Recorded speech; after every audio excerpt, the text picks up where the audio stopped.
Just a second just to make sure that it's all the machines are talking to each other and is picking up.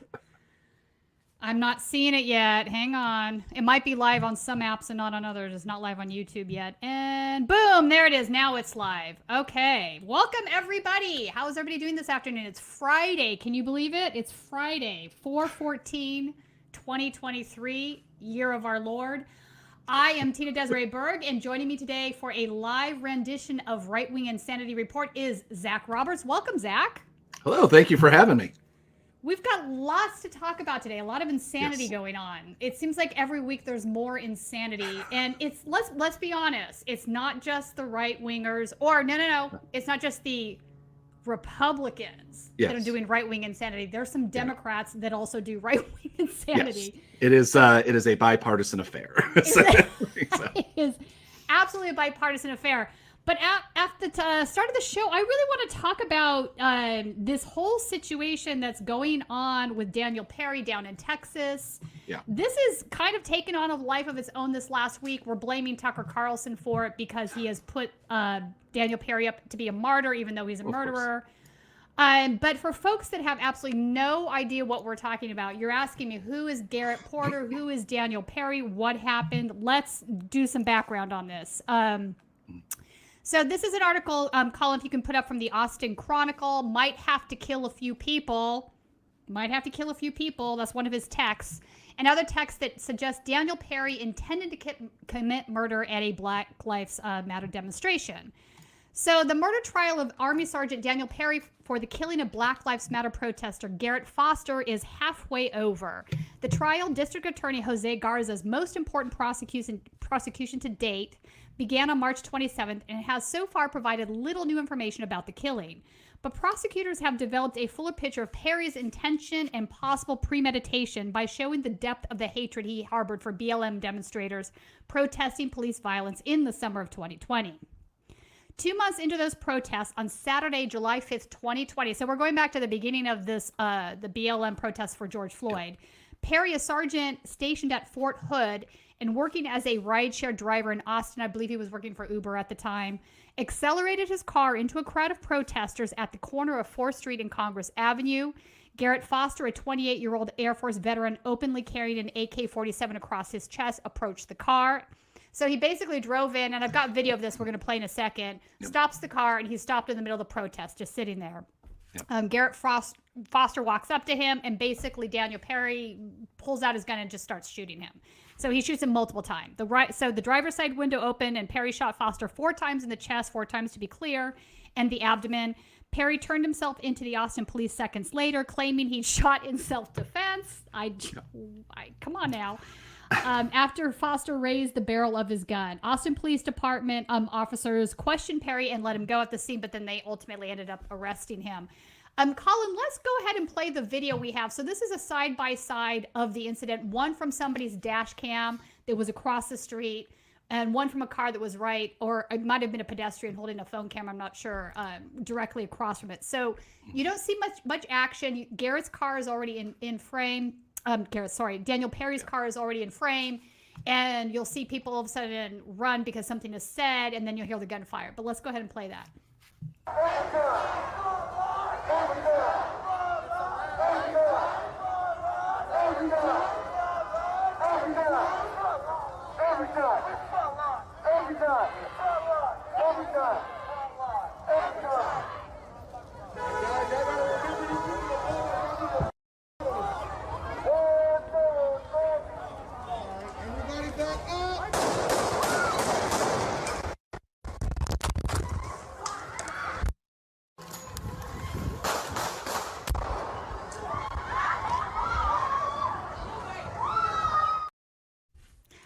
Felt like I heard 5 shots in there, but I guess he was shot 4 times. Zach, how is this self-defense?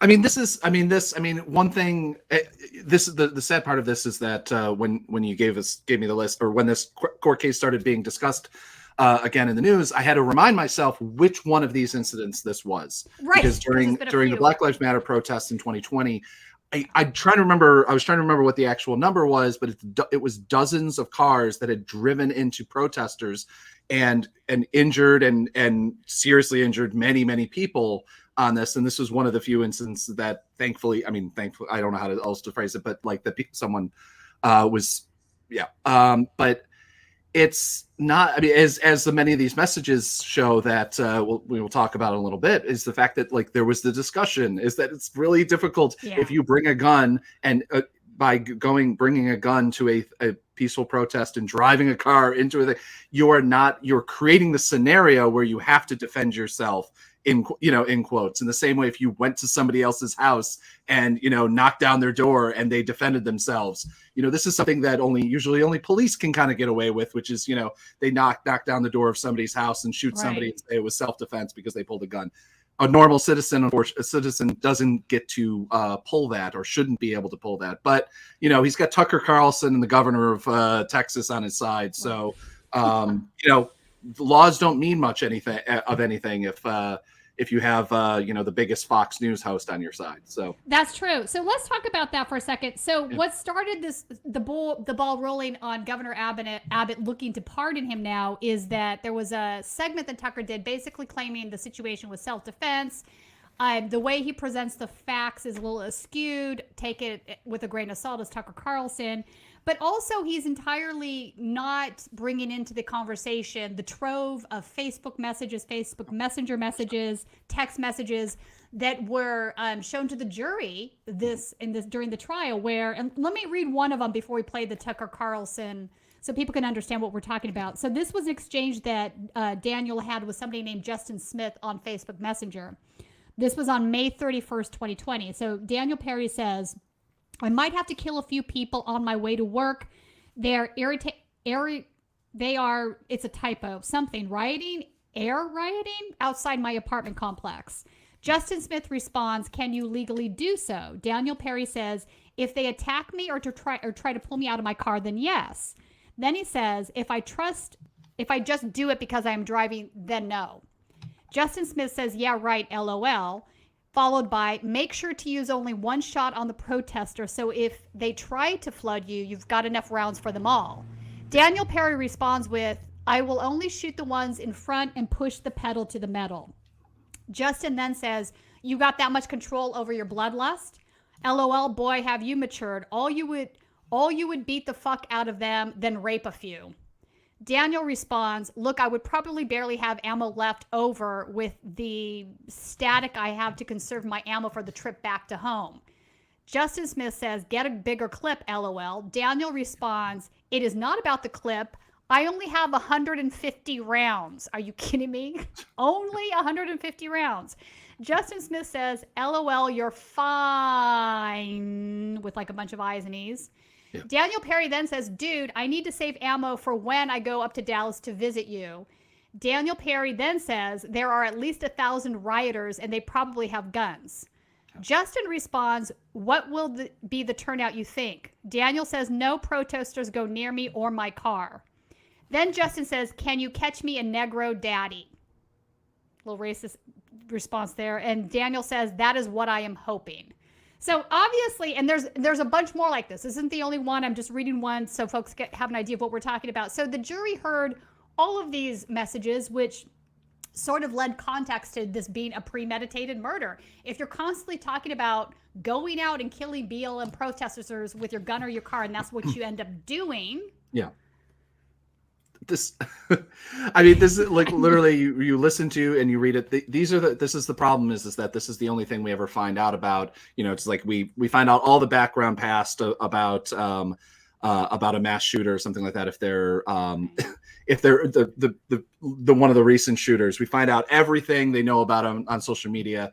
That all goes on Fox News. That all goes into that world, and that goes to blame it. But if it's just a white dude, then it was just about the moment and it's just about the response, and that's they pick and choose what they show to try to change the narrative. 100% true. And also, everybody, don't forget, because we're live, smash the like button, and you can send us super chats. We are here live, so normally we're not, but we're doing Right Wing Insanity Live today. So if you have questions, responses, things you want to say to us, drop us a super chat. All right. So what is Tucker Carlson saying about this? Let's play the Tucker Carlson clip and see what his response is, making him a martyr, more or less.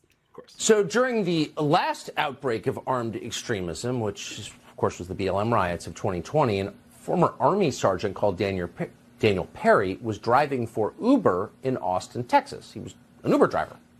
He's in his car, and a mob of rioters surround him in the middle of the street and begin hitting his car. One member of the mob was a man called Garrett Foster. Foster is a militant with a history of waving his rifle at people. He approached Perry's driver's side window with an AK-47. Then he raised the rifle, and when he did that, Perry shot and killed him in self-defense. The lead detective in the case and the Austin police concluded it was a justified shooting. If that's not a justified shooting, there's no such thing. But because Austin, Texas, the justice system is overseen by a Soros-funded DA, Perry was charged with murder for defending himself. And tonight, we are sad to tell you, this man, a military veteran driving an Uber car, was convicted of murder. And what does that mean? It means that in the state of Texas, if you have the wrong politics, you're not allowed to defend yourself. So this is a legal atrocity. It's so obviously unjust that tonight we extended an invitation to the sitting governor of Texas, Greg Abbott, to come on this show on Monday. And we wanted to ask if he was considering a pardon for Daniel Perry. But for some reason, Governor Greg Abbott's office told us he just can't make it and that we should talk to the Attorney General of Texas, Ken Paxton, instead. So that is Greg Abbott's position. There is no right of self-defense in Texas. We're going to keep trying to reach the governor of Texas, get his views on that, and the Attorney General for that matter. Okay, so Tucker entirely distorts what happened, right? He makes it sound as if a mob surrounded this guy's car and that they were going to harm him, but that's not what happened, right? Daniel drove his car into the protest, accelerated into the protest, then stopped. Mm-hmm. And it wasn't until after he did that and stopped, and maybe a few seconds later, we saw in the video, people all of a sudden turn around and start coming towards his car. So I don't know if there had been some sort of conversation that had happened with him and somebody else, maybe Garrett, I don't know, something obviously triggered that. Yeah. And then he just pulls out the gun and starts shooting people. Well, I mean, note you can see in the video he is driving into the crowd and then he accelerates. Which I've been at many of these protests. You march through the streets, and every once in a while, some poor car takes the wrong turn, and then everyone's on kind of watch. And then sometimes the person just drives very slowly with the protest and takes the turn. Or they back up and turn around. And that happens. Or sometimes they just stop because they go, this is not, I don't want to hit somebody. I don't want to ever, because they're responsible human beings that realizing whether or not you believe people should be in the streets or whatever, that there are people in the streets and you don't do that. If kids are playing, kids should not be playing in the streets and even in suburbia. But if you see kids in the street playing, basketball or soccer or something in the streets, you don't go, well, they were in the streets, and slam on the accelerator and go unjustified by doing it. But one thing everyone has to note on this is one of the biggest reasons why this one and all of the ones are are something that Fox News and especially Tucker Carlson is salivating over. You got the quote unquote George Soros funded DA, which is a Alex Jones long held trope that the DAs across the country are funded by George Soros. It's like that's a thing. But anyway, it's Austin, which is one of their favorites as well. Austin is this like supposedly left wing city that's Texas, homeless problem. It's basically Texas is San Francisco interchange, or Chicago or New York. You got different cities you can kind of interplay. But one of the biggest things that you got to note is he notes AK-47 because that's the bad weapon. That's the bad. But it's only a bad weapon if a leftist has it. If a right wing has them, then they're perfectly the AR-15 is the good weapon. And AK I see what you're saying. Is that how they divide it? And so this is, it's all, it's sad. It's coded language. I wouldn't even know if the writers. I would not have even picked up on that, to be honest. But this is again, it's the AK-47 versus the AR-15. It basically is the Cold War weapons. Never mind the fact that like 99% of people can't tell the difference, and they basically do the same thing. Except ARs are obviously way more popular in the United States because of marketing and everything like that.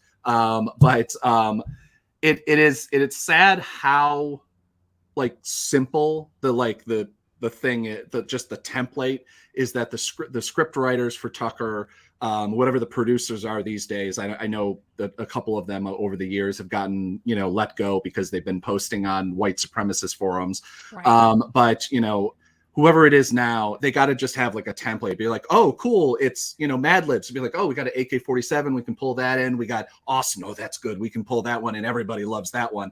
Never mind. Alex Jones lives in, like you have so many right wingers that, you have like, basically you have everyone's favorite people, Elon Musk, Joe Rogan, Alex Jones, all live in Austin, this supposed left-wing city, just like Tucker Carlson and, all the Fox News hosts who live in and around, the mid-Atlantic, New York City area. It's all such BS that they try to pull these tropes, but they know that the middle America people just eat it up, which, again, it's BS that's middle America. Most of these people are, it's like, their highest listeners or watchers are, I think the right wing 40 minutes extremists outside eat of Philadelphia it up, right? or something. It sort of motivates their conversation. Oh, yeah. But the thing that I don't understand, if this had been reverse roles, i.e., this had been a January 6th Proud Boy march, and one of these guys had been in an open carry state with an AK-47, and it had been a BLM person in the car. The narrative that would be coming out would be exactly the opposite. I mean, It's we like, have do we have any, somebody who literally was breaking down the windows of the Capitol building and got shot, and she's the martyr, and the police officer who shot them. We can 100% agree or disagree about whether everybody who watches the show knows my stance on police officers. So, but it's just like, if there was a reason to do that, I think that that is certainly a level. I think that, a Capitol building of the United States Capitol has like a little bit higher thing, especially when you have, sitting members of Congress, and then you have a whole bunch of people with nooses, basically metaphorically and real down outside the building. So, I mean, they will never compare those two because they can't, because they won't. Even it's just wild to me, though, because the way they frame their narratives isn't based on the facts of the trial, the facts of the case, but on what the outcome is that they want. So now, this guy isn't a murderer. He's doing self-defense, even though it's quite clearly that it's clear he committed a murder. I don't think that's up for debate. I mean, like, you can, whatever we want to debate, they don't go into the details or the specifics in any way, shape, and form to let the viewer decide, which was, I thought that was they're going to ignore all of this what is more or less framing the case as premeditation. So the DA is basically showing the jury these text messages and whatnot because he was planning on doing something like this. I think it's pretty obvious. I mean, fantasizing. I mean, like, this is the other thing too, is that, like, there's a level of, serial murder kind of nature of this. Like, this is the sort of thing, if it wasn't political in nature or racial in nature, it would be like on Discovery Channel. Like, you'd be having a Nightline episode on this, because the level of premeditation and fantasy level, building up all these lies about people and generalizations or whatever, in the same way that you have a serial murderer talking about, women or something, like, whatever it is that the true crime shows really obsess over. It's the same exact thing. But we don't talk about it in that same way because it's a political murder. I mean, it's politically motivated. Yeah.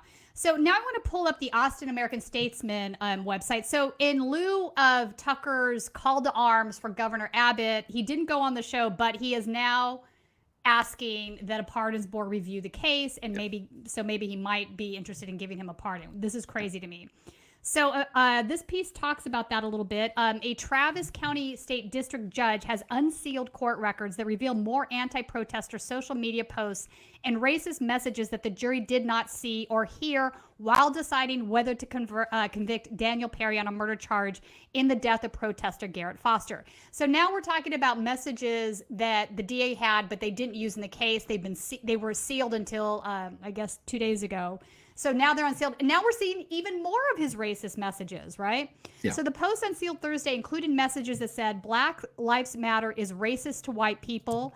It is official. I am a racist because I do not agree with people acting like monkeys.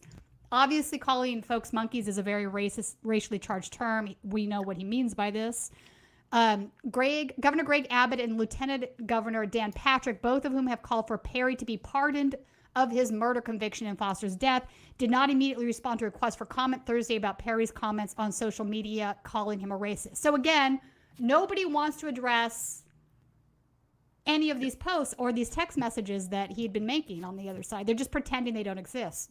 Well, of course. I mean, that's, we can't have any of this conversation. I mean, in the same way that because it's damning evidence. It's really well, I damning mean, evidence. we right now we have somebody who leaked leaked documents on a Discord server or on but we have this entire conversation, but like, and the right wing is coming in weirdly defending somebody who's leaking documents about Ukraine. Normally they wouldn't, but this particular guy wasn't really a whistleblower. He's a right-wing racist gamer guy. But we don't talk about it. We talk about the fact that he is, he's just leaking documents. He's a whistleblower. And whether or not he's a whistleblower, again, I'm not getting into that, but it's the fact that he's definitely not Daniel Ellsberg. He's not a whistleblower. I'm sorry. Yes. Yeah. Focusing on, he was trying to impress his like racist buddies in his little DM room, and didn't imagine that anybody would leak them. But we digress into another topic. I wanted to read a couple more of these posts that were in the Seal just because I think they're pretty damning. Perry, also, these are posts that he made on Facebook. It is official. I'm a racist because I do not agree with people acting like animals at the zoo. So there's a theme here. He keeps saying, zoo animals. Yeah. Another post on June 1st, 2020, Perry wrote that now it is my turn to get banned from Facebook by comparing the Black Lives Matter movement to a zoo full of monkeys that are freaking out, flinging their shit. My parents own a 4-bedroom house, and the BLM movement believes that my parents should give their house to a poor black family and pretty much live in a 1-bedroom house that they should buy with money that they don't have. On June 6, 2020, Perry said in another conversation on social media that BLM is the result of victim mentality. Also, yes, what happened to George Floyd is messed up, but he is no martyr. His autopsy showed he had meth and fentanyl in his system. If I were being attacked because I am a Jew and the police are not there immediately, I got a gun to defend myself, he said. He also made another comment on social media about what would happen if he was attacked that read, if I were in danger, I don't care who is in my way. I am pushing them out of my way to escape. I will also repeatedly say that I'm in fear of my life and I will defend myself. So he's got some like Zimmerman complex going on here, right? Yeah. If I say it enough times, then it's true.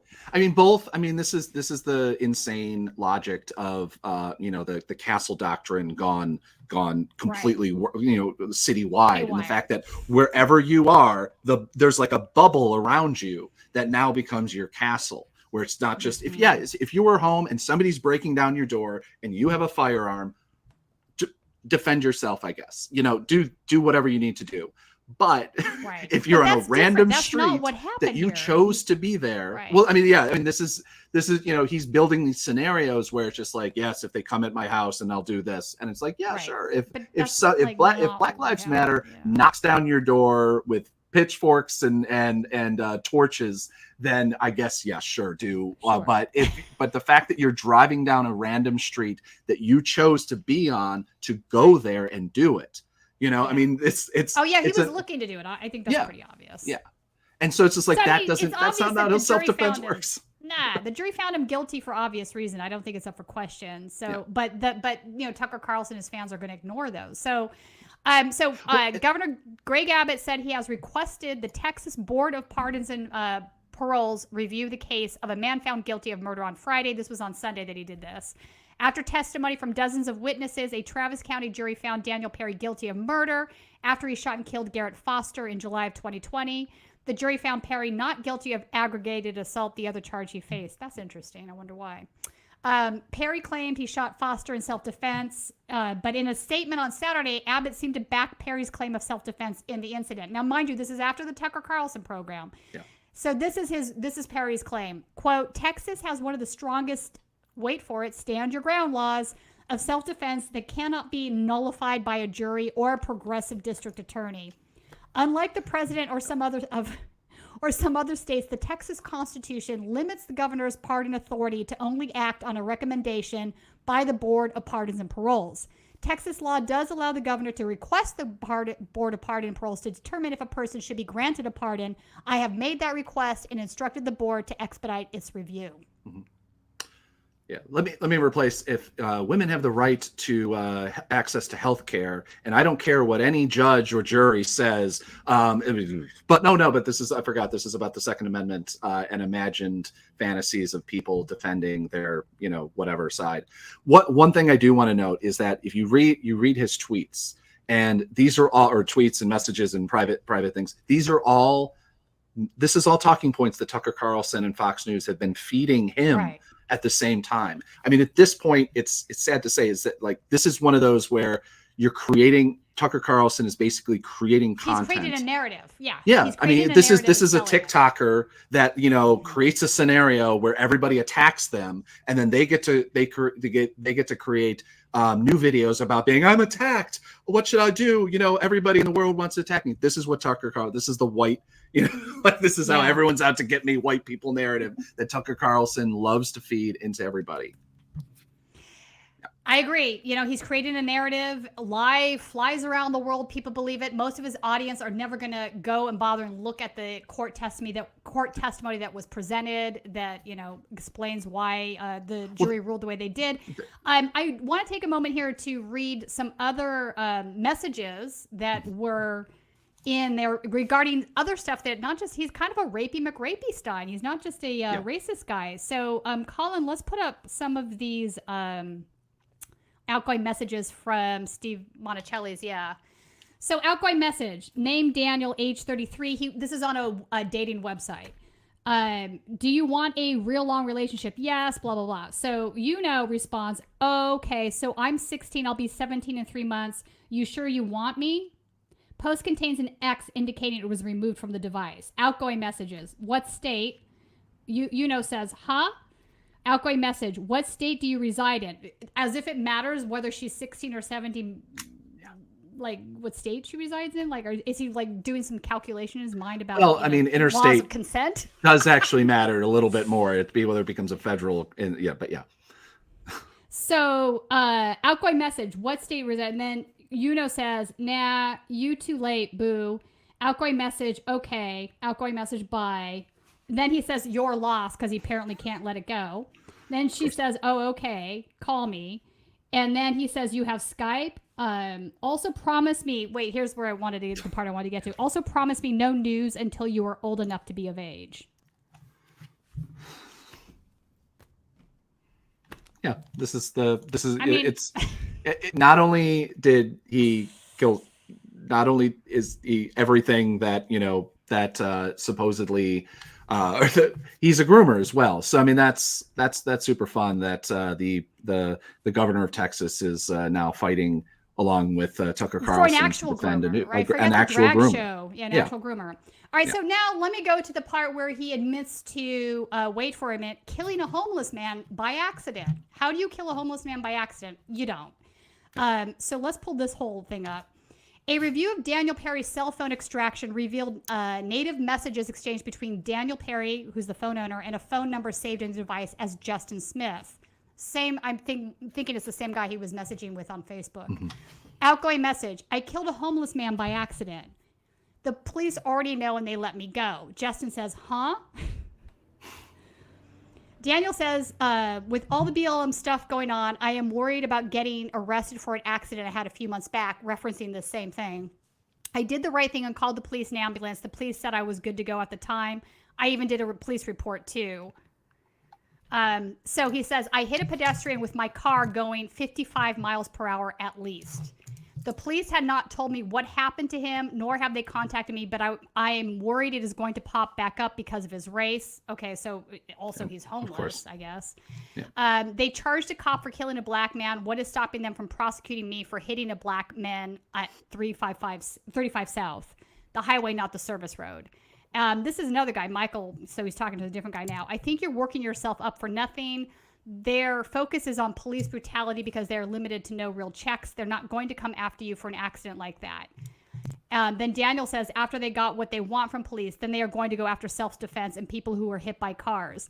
Dude, this is not self-defense. You hit people with cars, you're a freaking murderer. Like, yeah. I mean, what is this? I mean, the sad thing about this is that so many of these incidents also expose all the other thing, all kind of the society around them, the fact that this man killed a human being, and the cops just like, yeah, you're good because he's you're homeless. good. I don't understand this. Yeah. So his friend Justin, is more concerned about his well-being, of course. Justin Smith, are you okay? No mention of the dead guy. Daniel Perry says, no, I was able to convince the cop to arrest me under public intoxication instead of driving while intoxicated, and I had to pay a huge fine. Okay, so wait, hang on. Now he was drunk on top of it? Yeah. Daniel Perry, after spending a night in the drunk tank. So, yeah, because I didn't have a chance to sober up like I wanted to, I almost got a DUI. And then Justin says, I was worried about that. So on my end, I almost got stabbed and Kevin went away for good. I have no idea what that's about. Then Daniel Perry says, get a gun and I will teach you how to use it. It's just amazing because it's no level of consequences. Just no one in this entire story and all of this buildup is that and no all one of this gets buildup. Yeah. So of course he thought he could shoot this guy at a protest and get away with it. Look at all the other things he was getting away with. And he still sees himself as the one who, like, even if there is this magical scenario, like you imagine where it's just like somebody was walking on the street they shouldn't have been walked on, and it was dark out, and you hit somebody, and the fact that there is zero guilt, there is nothing showing any sort of remorse. Yeah, I mean, it shows you what type of human being this person is. But yes, this person is literally one of the reasons why you pardon is remorse and forgiveness, and we don't have that. No, we don't have that. He has absolutely no remorse at all. He's just a racist guy that wanted to go out and kill a BLM protester, which is what he did, and he thought he was says going that he's going to be. And you know what? He might, because he might still get pardoned, which is insane to me. So we'll have to keep our eye on that. Yeah, I mean, the sad thing about these things is that it doesn't matter the real scenarios. It just matters is the governor of Texas possibly running for president, and he wants a wider spread that wants to possibly maybe get a VP pick under Trump. I mean, that's literally what these conversations are being had. Is he bothered by the fact that, if Tucker Carlson really wants to go after him for not being good enough on this, that he might have a primary challenge? This is the level where politics goes completely over.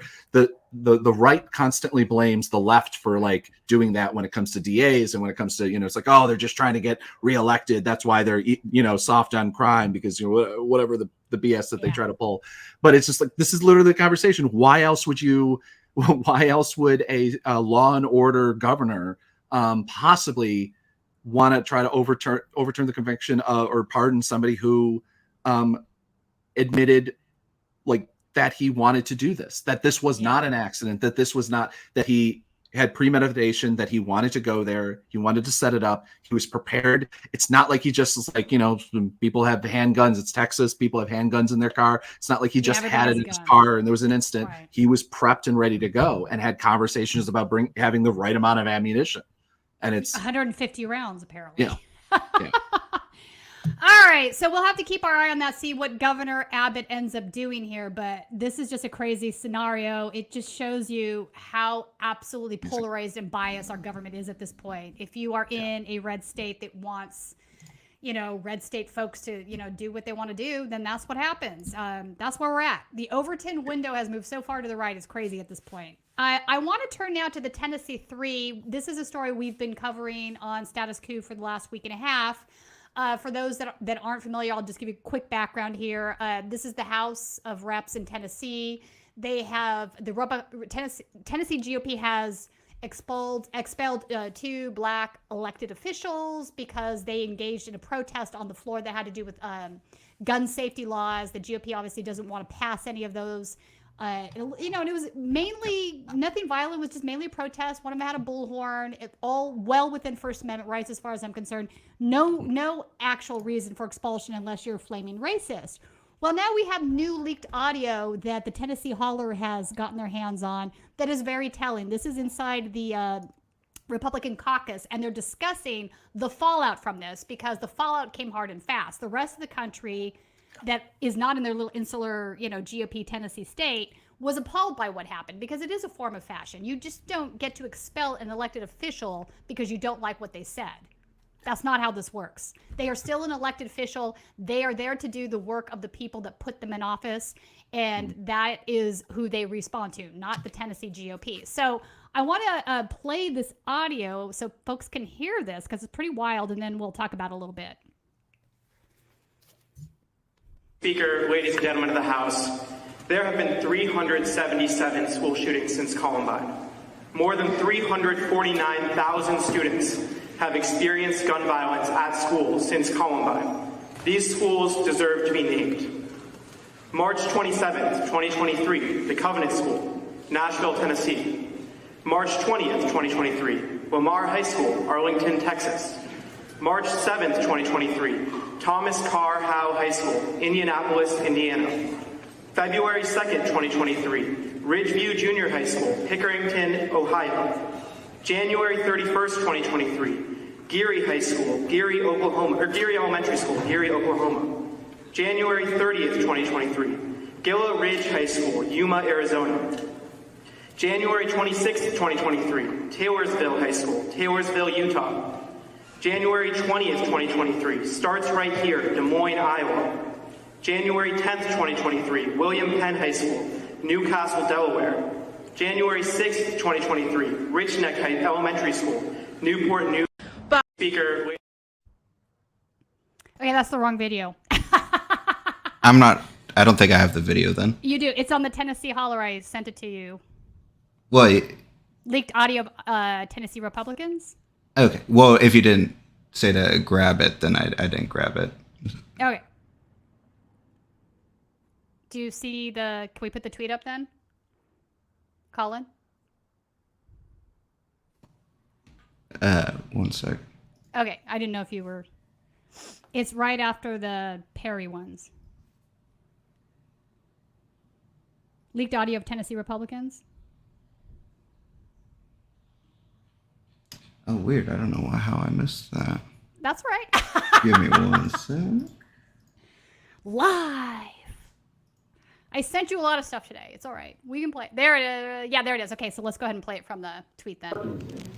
Please forgive me if my comments are not going to talk to Christ like. I think now, more than ever, everyone should recognize that Democrats are not our friends. I listened for the last 3 days to Democrats, Sam McKenzie, Chisholm, Parkinson, trash us as racists. I've never had anybody call me a racist.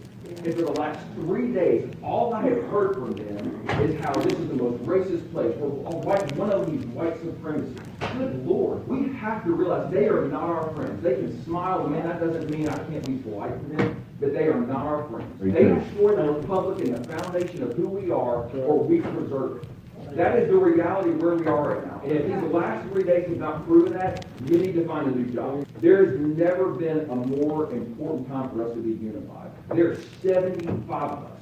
Let them call their name, of the names they're going to call. And we need to move forward. We need to pass the gun bill. We need to pass the pronoun bill, wherever Mark is. Man, we do not slow down because of their crap. We can't. The only way we move forward with some sort of unity is to call out what happened on the House floor the other night. Yes, sir. I feel like we were hung out to dry by a couple of members. And Jody, I'm just going to say it here because you signed a letter. You straight up came to me and said you were 100% where I was.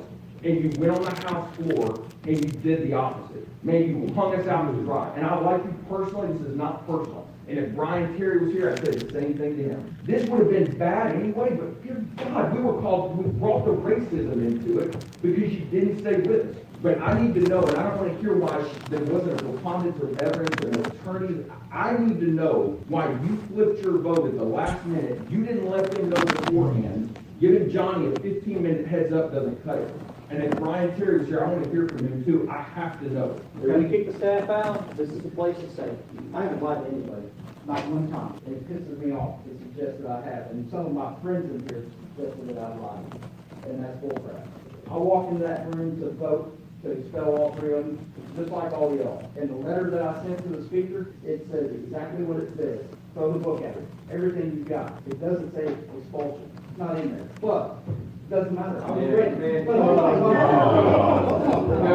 was ready. I was walking into that room ready to vote before we ever started on Jones. I got a list of questions from Johnny Garrett. Johnny says, you're on the list that the speaker has to ask questions.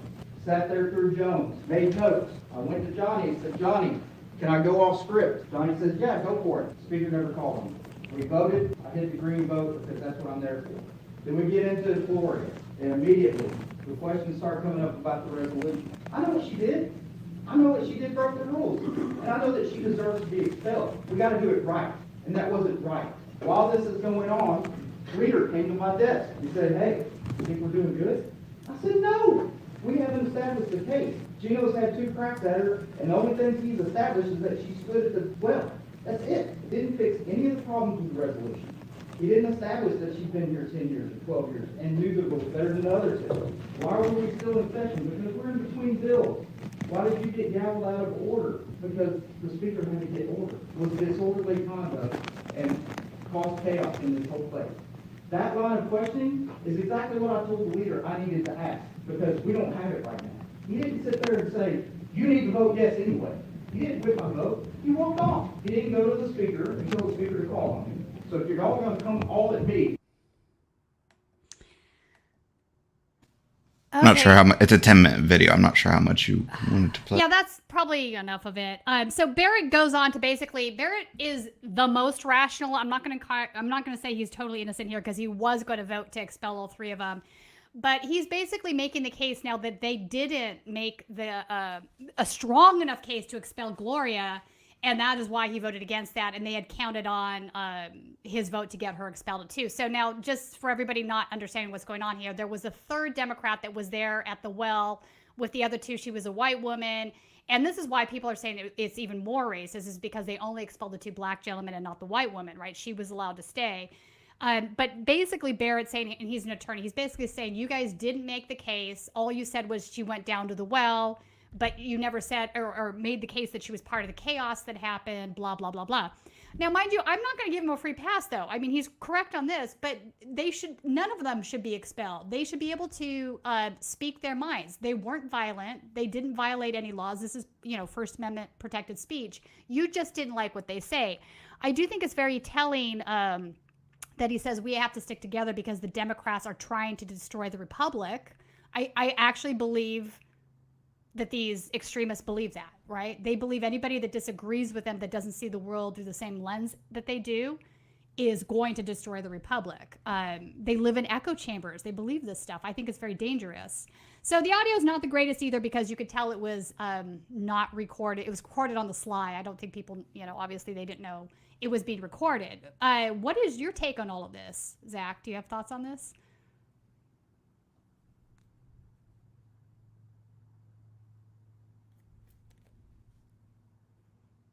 Uh-oh. Oh, you're Apologies. muted. I'm back. Sorry. Okay, I hear you. Okay. Yeah, no, I was sorry. I was coughing on the break, and so I had the cough mic on.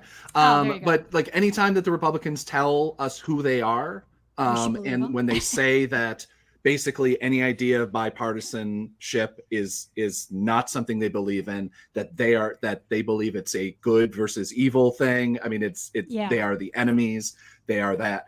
I like it because the fact that we can't win battles. We got Joe Biden on the kind of the premise that, well, he's the guy that's going to be able to work with these guys, and he's the only one that's going to be able to. I think the entire reason he was elected is like, have you seen the other guy? That is the extent of their argument, and it's in the primary, it's just for him versus Bernie or versus whatever. But it's one of those. It's just because I'm sorry, we have not been fighting, and as a person who's definitely not a Democrat, we have the left versus whatever we have not been fighting the same fight that this side is. This side believes that many of them who are in office believe that we are literal demons, like not just the metaphorical, but we are literally real life demons, and that we will stop at nothing to destroy this republic or whatever, as opposed to just saying, no, there's some people who don't want to die in schools, so maybe we should consider doing something, literally anything. Yeah, that is what started this entire thing, right? So this was right after the shooting in Tennessee at the Christian school. That's what started this. So the Democrats wanted to put in, some common sense gun rules. The Republicans are saying, no, we want to relax the gun laws. This is just crazy to me. And this really shouldn't be a partisan conversation, right? It should be a rational conversation about we have a problem in this nation, because we clearly do. Little children are getting killed by shooters for no reason. It's the highest at all. rate. That's what they die of. That's what It's kids not die even, of. yeah, and it's not even comparable to any other country. And don't tell me that it's mental health, because we don't have bigger mental health issue problems here. Well, then, I mean, countries the other thing too is that let's have that conversation. Let's do that then. Like, if you're going to, allow everybody to carry around a gun, then let's fund the heck out. Let's everybody who wants to carry around a gun add a $25, tax. Oh, we can't add taxes on guns. We can't fund this in any way, shape, and form. But people need mental health care, but we refuse to also do that. So, what do we do? I mean, the fact that also it's insane. This is why it's insanity, right? There's no more rational thinking about any of these things. We have problems. We're not addressing them, and things get worse, right? Yeah, I mean, and any argument, any idea, like, I think, one of the problems is that almost every single mass shooting that we've had has been done by a right winger or somebody in that thing, and now we have one that supposedly is, considered trans. Maybe I thought. For a moment, there was a brief moment just where because somebody's trans doesn't mean they're not a right winger. No, but using the right. I know people are going to make that case, but let me clarify. Yes. That right wing ideology isn't defined by your sexual orientation or the color of your skin. There are plenty of gay folks, trans folks, black folks, brown folks, whatever, that have very extreme right-wing positions. Peter Thiel is like, Peter Thiel is the poster child for one of the number one funders of everything. But the idea that, like, okay, maybe they got an enemy, they got somebody they hate, so maybe they would consider passing gun. No, we're not going to do it. And we're going to still have the conversation about mental health as well, but we're also not going to do anything with that. We're not going to push it. We're not doing anything about it, yeah. I would say the common difference here is that most European nations do have universal health care, where if you are having mental health problems, you go get help for them. And it's not, you're not ostracized for it. Yeah. I think these are cultural problems that we have in the country that we need to address. Well, I mean, so many of these mass shootings are workplace also. I mean, like, I live in Norfolk, Virginia. Down the street from me was the Walmart shooting, and you had somebody who killed their coworkers. That doesn't happen. Like, never mind the guns. Obviously, that's the big thing is the gun. But still, it's just like it you have the big thing, because every other European nation that's had a mass shooting has done something about it. They enacted gun laws, and poof, then it's dealt with, and they don't have the problem we have. So, and we say this, by the way, as the NRA is starting their convention this weekend. So their annual convention in Indianapolis. So that's right. So I wanted to give an update on that, and I want to parlay that. And so this is the other video that Colin had just played. I don't think we need to replay it. But the Iowa state legislator in Iowa has now, wait for it, legalized having guns on school campuses. That is their response to this. So let's pull up that article. I mean, this is the opposite of what we should be doing. I just don't understand it. So the video that Colin had played, that is one of the House legislators basically reading all of the school shootings that have happened since Columbine. And it took him 40 minutes to get through them. 40 minutes, folks. That's how many shootings there have been.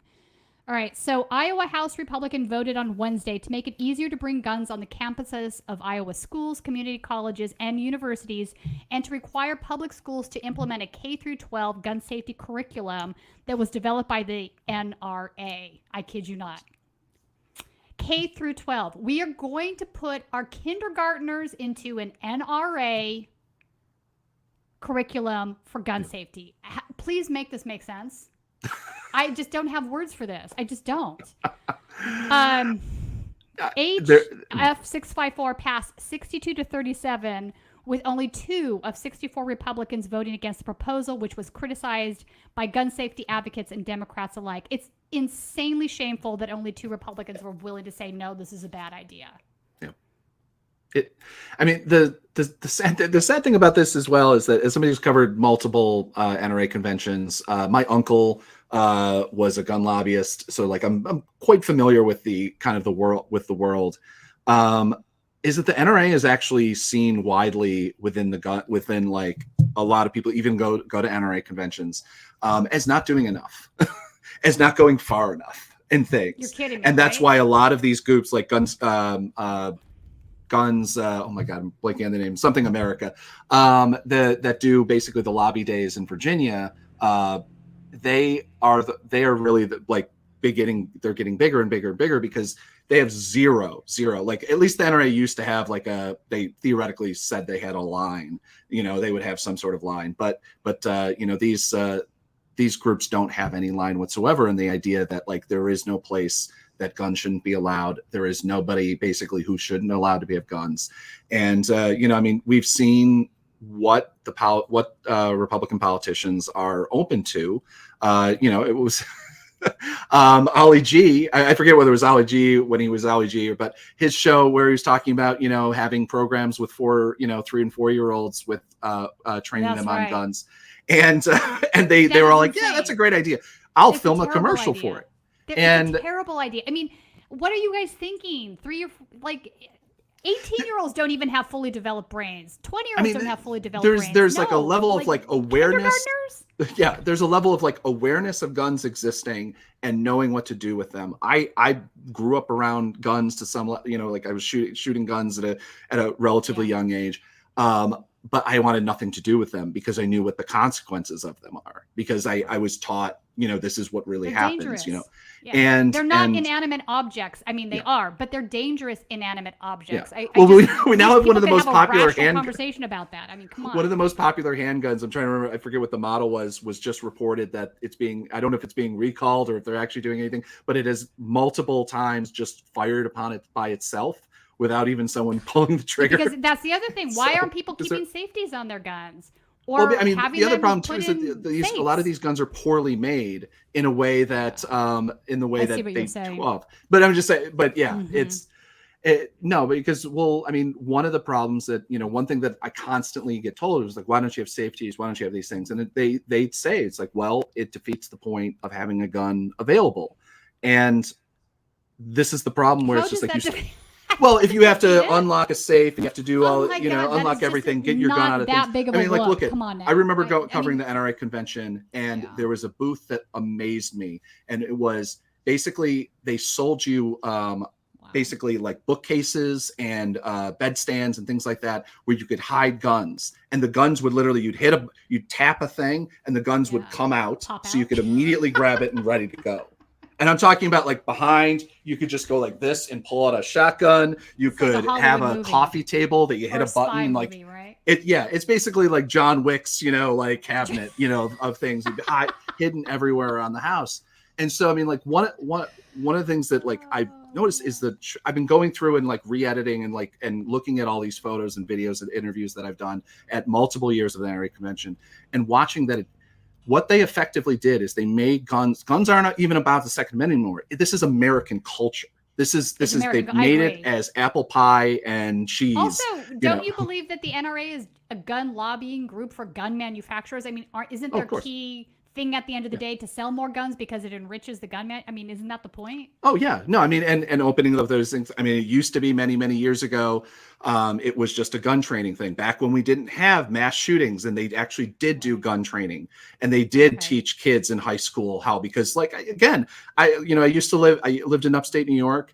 And even when I was in high school, there'd be not kids in school or anything like that, but like there'd be like, you just have the shotgun or the rifle or whatever in the truck. I don't think it was legal in New York even at that time period. Like, I'm not that old, but it was just a thing, and it was always around. But something changed in the last 30 years. Yeah, something absolutely has changed, because we went many years without having mass shootings every other day, which is where we're at right now. Well, if you're a national rifle association, and the idea is the Second Amendment and pushing that, and you're selling T-shirts during the Black Lives Matter movement after Ferguson that say Black Guns Matter, you should lose any idea that you're not a partisan, you're not a political organization that is explicitly racist to its core. I mean, I don't know how that it's again, the many things that should have ended the conversation. Columbine should have ended the conversation. Sandy Hook should have. I agree, but it hasn't. As everyone says, that the moment that Sandy Hook happened and we didn't do anything whatsoever, and that was, again, we didn't spend any political capital. Like, in my opinion, like the fact that they literally did nothing after Sandy was the most repulsive thing ever. I mean, my God, these were children. And again, now you know, we've I mean, had more than one shooting Yeah. at an elementary school. Now this has become a thing in the country. Like, it's disgusting. And it's you can absolutely disgusting. And then to have people just be like saying these things about, you know, guns are inanimate objects. It's not the guns. It's nothing wrong. Like, you're not taking. Okay, they're just collateral damage. Really, 6-year-olds are just collateral damage? Do you not hear yourselves? and these people are pro-life, by the way. Yeah, I mean, these people. If this was, you know, if this was any number of other things, I mean, this is one of the things that amazes me the most about it. But is that anything else that would have happened? They'd be outraged. Even if it was like a car recall, if GM was doing drag it, shows than they do. of course. 6-year-olds getting killed by a mass shooter. How does this make sense? How? I mean, the unfortunate thing is that at the end of the day, and this has been one of the biggest. This is the biggest problem. Is that we have allowed, as a country, and as we have fed the Supreme Court into this thing, we have allowed that ages ago. They made the Supreme Court made the decision that guns, because the Second Amendment originally did not actually protect random people from owning guns, random American citizens from owning guns. It was a larger issue. But the moment that they, in Heller, if I remember correctly, they allowed basically anybody could own a gun, and that it was a constitutionally protected right. That was the end of it. And it's the only right that, as we've been seeing, the only right that actually matters. Seems like the Fourth Amendment doesn't matter. We know that police can knock down our doors and whatever and invade our privacy. We don't have a right to a lawyer anymore. We don't have to have the Miranda right. By the way, is rolled back our overturned. Miranda rights. I agree. Yeah, no, it's insane. They're rolling back what I think are very much more important. Like, but this is the end goal. I mean, this is something that I think we talk about these things by incidents, and talk about gun shootings and everything, but we don't talk about the fact that the larger overall thing, that this is the long march towards what this country is becoming, which is a certain group of people are allowed to have guns, and that's it. And then once that happens, it doesn't matter anymore. No, the laws don't matter. And we're getting to that point, where Trump is talking about continually, his supporters are talking about, well, if it's, if they're going after Trump, the justice system is bad. But if they're going after a black guy that stole a pack of gum or something like that, it's justified. And so this is how. No, I agree. It's not about the facts of the matter. This is how it ends. It's not about the facts of the matter. It's not about the evidence. It's about biases. And these are biases that are so extreme at this point that each new day I'm just like horrified by some of the things that I'm seeing. And because I'm 52 years old, so I've seen this progression that has this arc that's happened. It was not like this when I was in my 20s. This was not how things were. So I mean, I'm 41 and it was not like this in my 20s. Okay, I was in high school, in a high school, a lot like all guns Columbine. do not have serial numbers, Joel. Not that I want to digress in this, but ghost guns do not have serial numbers. People, for example, in California, if you buy gun parts online and you put the firearm together, you're required by law to go get a serial number and have it cut into the gun. It doesn't happen. That's part of the problem. I'm of the belief, and I don't care if people think this is an extreme position. I don't think it's extreme at all. If you're going to sell gun parts online, they all need to have serial numbers too. Why can't the P90s or whatever? Why can't we put serial numbers on them? We can.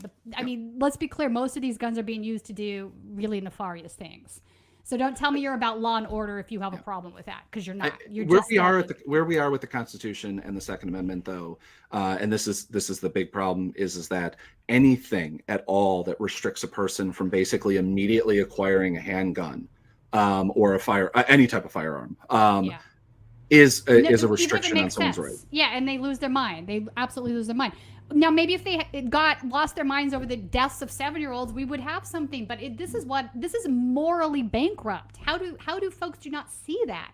It is morally bankrupt that you are okay with 6 and 7-year-olds getting killed for no reason, and you cannot fucking tell me that there's nothing we can do about it, because that's nonsense.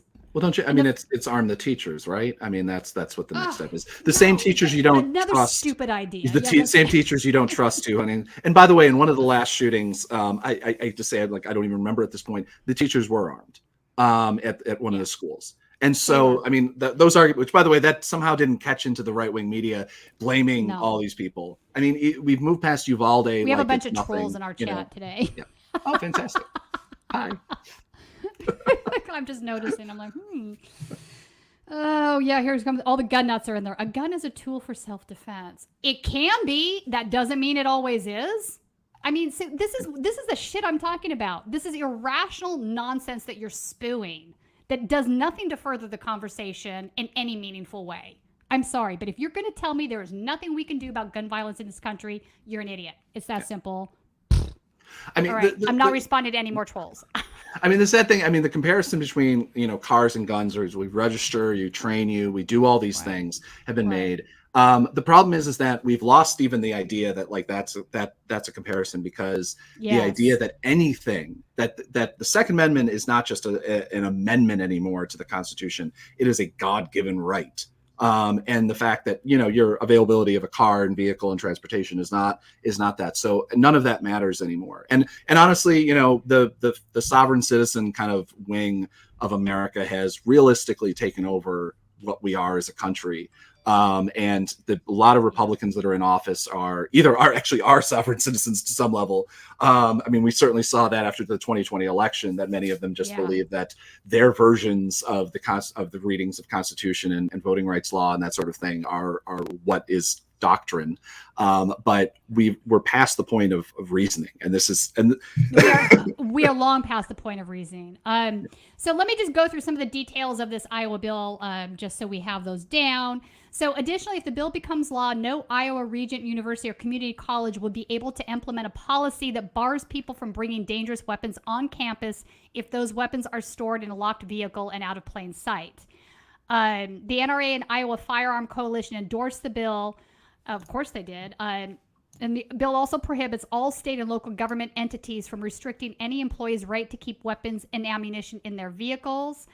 The bill allows people who have valid concealed carry permits to keep guns on them on school property, but outside the school building itself, as long as the firearms are not visible in school parking lots or driveways when picking up or dropping off a child at school. How is that supposed to change any of these outcomes, right? This is just, window dressing. The bill also allows schools to authorize a person to carry, transport, or possess a firearm or ammunition in a school vehicle, i.e. school buses. This is just stupid. I'm sorry, but this is just stupid. That's all I have to say about that. The sad thing, I mean, I'm curious. I have not, unfortunately, read the full legislation, but I'm curious on what the level of actual protections are. I mean, the liability, like immediately, I'm just like, wow, the liability on that is incredible, because teachers and school bus drivers don't have. Nobody wants to have gun liability discussions, right? There should be robust gun liability, i.e. if you own a weapon and you're not paying attention to where your weapon is, like these folks are like, I don't know what happened to my gun. You don't know what happened to your gun? Really? I would know where my gun is at every point of the day. You're kidding me, right? But if there's liability attached to that, and somebody stole your gun and murdered 6 people with it, I'm sorry, the gun owner, you that couldn't keep track of your weapon, you should bear some liability and responsibility here. I don't think that's a crazy thought. There's a joke I've heard before, but if you see a NRA sticker, or you see one of those "Don't tread on me" stickers in the back of one of those big lifted pickup trucks, what that actually means is free gun in pickup truck. That you could just break a window and you got a free gun, because the level of irresponsibility with these firearms that they supposedly respect. Really, I mean, it's just shocking, the level of you go through things. I mean, harp back on the NRA convention. To me, it's like how you actually what you actually believe is how you actually live that life. And if the NRA convention doesn't allow guns on any floor, has everything locked and literally with tags, every single firearm that is on the show floor needs to have a green or a red tag, depending on the day or depending on whatever, on it. And usually the firing pin needs to be removed as well. And so none of the guns on the show floor go click, basically. And if that's what they actually believe and they don't trust it. I mean, in the same way that every single time there's a concert with one of the, my God, what's his name? Ted Nugent. Ted Nugent, thank you. Every Ted Nugent concert, guns are 100% not allowed. He does not allow guns in the thing because he knows his audience. I mean, he knows that he doesn't. I would imagine that it would be the opposite. That's kind of funny, actually. I mean, doesn't allow it. Okay. I've been to NRA. I've been to 2 different NRA conventions where he was at halls, and it is not the show. It is not the. They always try to hide under the, well, it's the auditorium or the whatever says it. No, it is a NRA rule. It is not a convention. It is not necessarily a convention rule. They also decide where they have conventions. I mean, they could, if they actually believe that, they would hold them in a place that allows guns. I mean, you know, and so they know what it is. I mean, I've even been to tiny gun shows. They don't want to get killed, and you can't bring a gun on the show, because it's also a really bad idea to let somebody bring a gun where a bunch of guns are. I mean, you know, I agree. So, I mean, they're not idiots, right? But they are hypocrites. All right, I want to now turn to something DeSantis did this week that has sort of flown under the radar, but is going to be life-changing for a lot of women. So DeSantis has now signed a bill into law that would make abortion illegal at just 6 weeks. Let's pull this up. Why is this a big deal? You know, I'll tell you why. Most women don't even know that they're pregnant at 6 weeks. So making an abortion legal after 6 weeks, you might as well have just outlawed abortion. But see, then you can just do 6 weeks, and then it's not actually an abortion law. It's not a ban. And so that every single time somebody says you're banning abortions, you go, "What are you talking about? You can have an abortion." And that's the ridiculous, terrible argument they've had. I've been in these meetings where they're discussing on how to skirt and try to skirt the law and do the best. You know, what is it 5 weeks? Is it 6 weeks? When is actually going to prevent the most, but also means that we're going to be able to get away with this in the media. And, you know, I mean, they'll go on Chuck DeSantis. I mean, DeSantis won't do actually any media. So throw that out the window. But, you know, the people who will talk for him will go on Chuck Todd, and they'll go, "I don't know what you're talking about." And then the media won't push back on it. Because we're incapable of doing that, I guess, even this far in, because we're starting from scratch when it comes to DeSantis, because he's not Trump. It means that. I mean, the number of articles as Fort Lauderdale floods and the airports closed there, I flash back to this CS Christian Science Monitor article that it was literally titled "DeSantis Walks a Pragmatic Road on the Environment." And talking about how DeSantis is being responsible. How are they framing this guy as a pragmatic? He's not pragmatic. In my opinion, he is, in many areas, he's more extreme than Trump is. I mean, we've talked about this before, where it's just like you have all these politicians that are way more, unlike Trump, they were actually able to be organized and get things done. You know, I mean, you have Brian Kemp and Youngkin passing, actually banning CRT in different ways, in the ways that like they imagine they can. For folks who don't know what that is. Yes. At this point, but no one pays attention to them. And Brian Kemp is seen continually as the he's just an average conservative. He'll bring back the days. They're not. Here's the thing. Can we rephrase this thing, because this is really starting to bother me too. None of these guys are your average conservatives. Conservatives are supposed to be for small government and for more civil liberty. And every single one of these characters is the exact opposite. Yeah. They are taking away individual rights. They're banning books. They are, you know, if it's something to do with women or gay folks or whatever thing that they religiously don't like, they're all for regulating it. That idea of small government goes right out the window. So it's entirely nonsense that's who these folks are. These folks would want a Christian fascist state, and it's really dangerous. And as far as I'm concerned, it does not jive with traditional conservative policy. But I mean, I do always go. It doesn't jive with what traditional conservative policy says that it was. But all right, fair. I mean, because I was having this argument with somebody back when it was like, well, you know, Bush wasn't this bad. And I'm like, actually, Bush was pretty bad. Yes, he was. He built us all this, and they're like, well, single-handedly tried to destroy the Fourth Amendment. And we go, well, Reagan wasn't, and it's like, well, was Reagan not this bad? Reagan was the setup of this. I think Reagan was the beginning point of the way the party changed. I would say it started with Reagan. Honestly, I think there's been a path forward ever since. Although I think George W. was worse than Trump in many ways. Yeah. He was more effective. I mean, like Trump, I've always said Bush, without Bush, Trump never happens. Like you can't, without the absolute destruction of voting rights in America that Bush did, you can't have this trickle down that ended up happening with the destruction of the Election Assistance Commission, with the destruction of all these different things, and then a completely ineffective and unable to. I'll give him both. He was unable to do anything and ineffective at doing anything.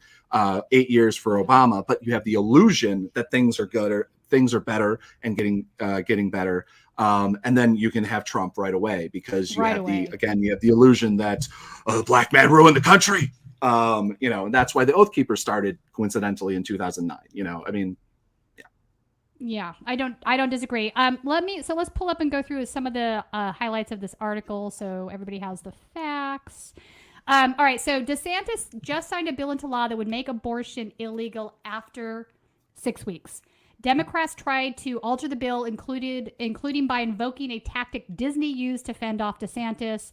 If it worked for Disney, maybe it'll work for me, a Democratic lawmaker said.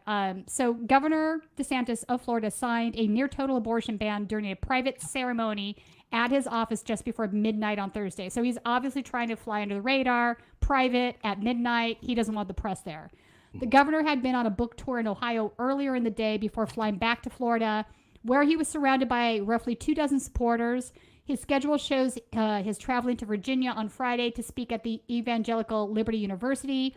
Back in Florida this week, Fort Lauderdale was battling major flooding, as you mentioned. And DeSantis activated an emergency order from afar on Thursday and phoned the Broward County mayor. Throughout the day on Thursday, Florida Democrats pulled numerous stops trying to keep the state's abortion ban from ever taking effect, including invoking a tactic Walt Disney World successfully used in a high-profile battle earlier this year. But in the face of a Republican supermajority in the Florida House, Democrats' more than 50 amendments failed. They tried over and over again, as Florida representatives sent a 6-week ban to DeSantis' desk by a vote of 70-4. This is unbelievable. Democrats had pledged to put up a fight ahead of Thursday's debate. As part of that fight, Rep. Anna Escamani of Orlando presented an amendment that was tied to an obscure property law to keep the abortion ban from going into effect virtually in perpetuity. Disney successfully used the same rule, which invokes England's King Charles III. It's like they come up with these wild things to try to change things in the legislature all the time. To maintain power of its land earlier this year, following a prolonged battle with DeSantis over banning LGBTQ curriculum from classrooms. So anyway, they tried, they failed. There is now an abortion ban in Florida. It might as well be, because like I said, a lot of women, most women I'd say, do not know they're pregnant at 6 weeks. It's not something you know. I mean, you skip your period, but you're not entirely there yet. Usually you find out around 7-8 weeks, right? So you find out you're pregnant at 7 weeks and now you can't have an abortion. And for many women, this is really important health care for lots of various reasons that I'm not going to get into right now. And my feeling on this is, if you don't want to have an abortion, fine, don't have one. Yeah. What gives you the right to tell other women that they can't have access to health care they need? This used to be, I think it was maybe it was a controversial point in some ways when John Kerry, I remember John Kerry, who's Catholic, when he ran for president back in 2004, he came out and said, I personally am not, I forget, I don't know I don't remember his wording specifically, but like, I'm not for abortion, but I will not do anything to stop it, and I will not do anything to overturn Roe versus Wade. I will not do anything, and I will keep the laws in the books and do whatever. And it's wild that you can't even have that that even that opinion is nowhere near good enough anymore. But it's a religiously motivated argument, right? So the folks that are genuinely, I would say almost entirely against abortion, it's because of the religious beliefs. Okay, fine. This is still partially a free country. You're entitled to your religious beliefs, but why do you feel like you have to tell everybody else to abide by what your moral grounds are? That's my thing. This is why I'm saying this doesn't really jive with what traditional conservative values are, right? No, I mean, we're full blown. We're at, Patriot Front's Christian nationalism. I mean, that's where we are as half the country is perfect, is either support it or okay with it. And or honestly, I don't remaining silent on it, because which has always been my thing. If you were okay, if you voted for Trump and everything, I was like, not all Trump supporters are racist. You're just okay with it. And that's the problem, that half the country, the idea that this hasn't caused that all of these different things hasn't come some sort of at least withdrawing from the Republican Party. I mean, I can see not wanting to switch over to the Democratic Party, believe me.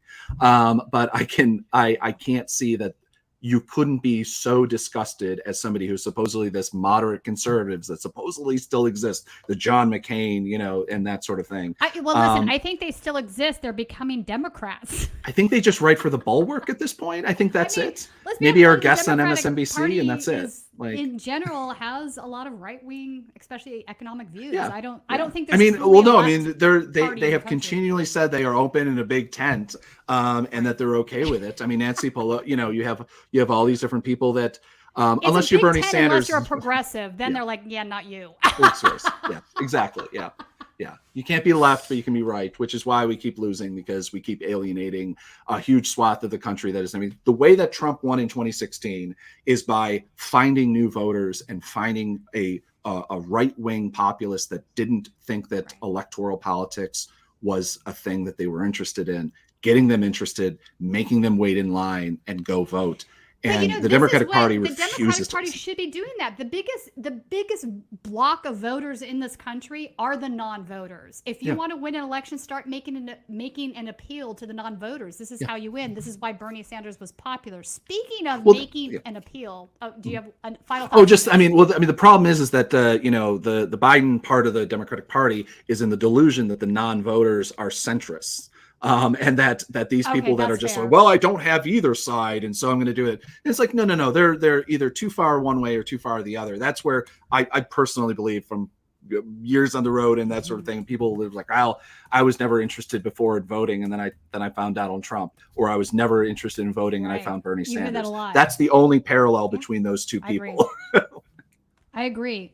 All right, so that was going to transition with my appeal there. Oh, sorry. No, it wasn't planned. It just kind of came out that way. So speaking of making an appeal, I want to talk about John Locke's An Appeal to Heaven.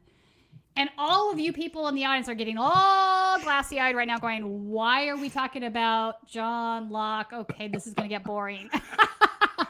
All right, so let me make this interesting for you. I'm going to have Colin play some videos here. So there's a flag that we started, by we, I mean folks that cover right-wing extremism, started seeing, I want to say 2018, 2019 was when I first started seeing it at protests. Yeah. Rarely, not all the time, but it was an odd flag, and I noted it to myself like, huh.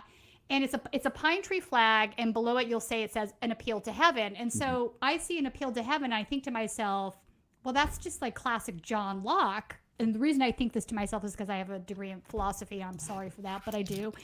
But so I go home and I'm like, what is this pine tree flag I started seeing? So then we flash forward to right before, after Trump is elected, right before January 6th, Trump makes a post with the pine tree flag on his Twitter, says An Appeal to Heaven. This guy called Dutch Sheets, who is a Christian nationalist preacher, starts doing entire sermons about An Appeal to Heaven. Then we get to January 6th, and we see An Appeal to Heaven pine tree flags at the Capitol during the insurrection, handfuls of them. We see one with Nick Fuentes and his Groypers in the audience. But now I'm seeing them everywhere on Telegram and all of the neo-Nazi chat rooms. Yeah. And it's kind of wild because I don't understand how fascism is remotely compatible with this concept. All right, so that's sort of the nuts and bolts overrun. I want to go back now. Colin, let's play the J6 videos first. There's one where a J6 protester, I don't know if she took part in the insurrection. I'm not sure where she went after this video, but I thought it was interesting. Talks about this flag, and she's carrying it. So let's play that one first. But I wish you all were here. Come down. If you can make it, come down. It's going to be a party. It's going to be wild. What did Steve Bannon say this morning? He said it was like all hell's going to break loose is what he said. Well, I'll rebuke that in Jesus' name. I declare all heaven's going to break loose. Amen. That's what I'm going to say. All right. I'm going to hang up now. But yeah, there's 101 people watching. What am I going to talk about? You guys came in late. I already kind of talked about a lot of stuff. There's no chaos ensuing. There's food. Hotels are open. We're walking down to the Capitol. We're going to go to the Jericho March. Go get your map. Mom. Sorry. I'm just playing.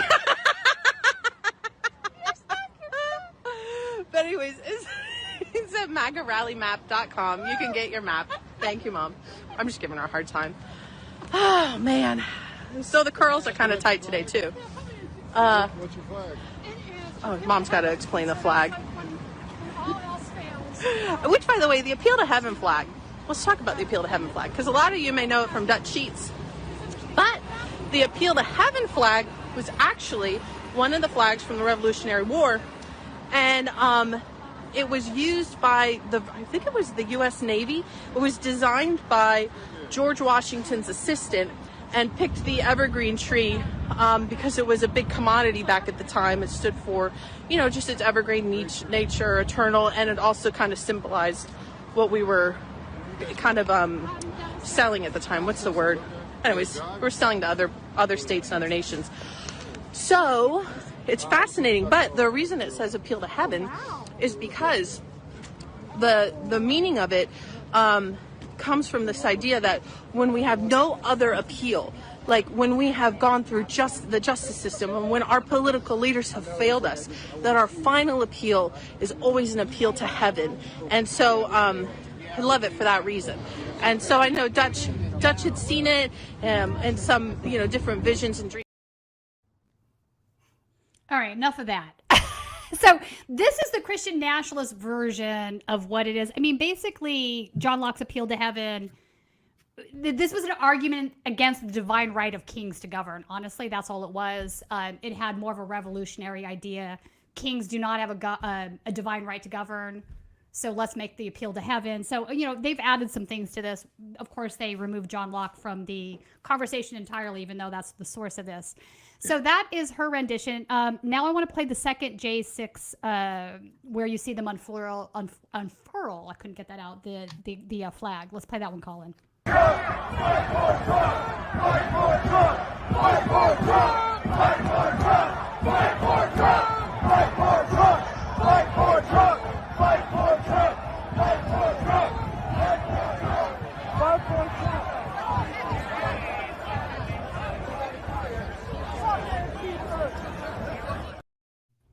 All right, so again, you're seeing them in the crowd. I'm not going to bore you with a million other videos on J6. But, to me, and I want to get your take on this, Zach, to me, I think the allure of this flag and why it's growing is much in the same way as it related to the 3%ers or the threepers, right? So the 3%ers believe that there were only 3% of the population here that stood up and took arms against the British Empire and fought for our freedom against them, right?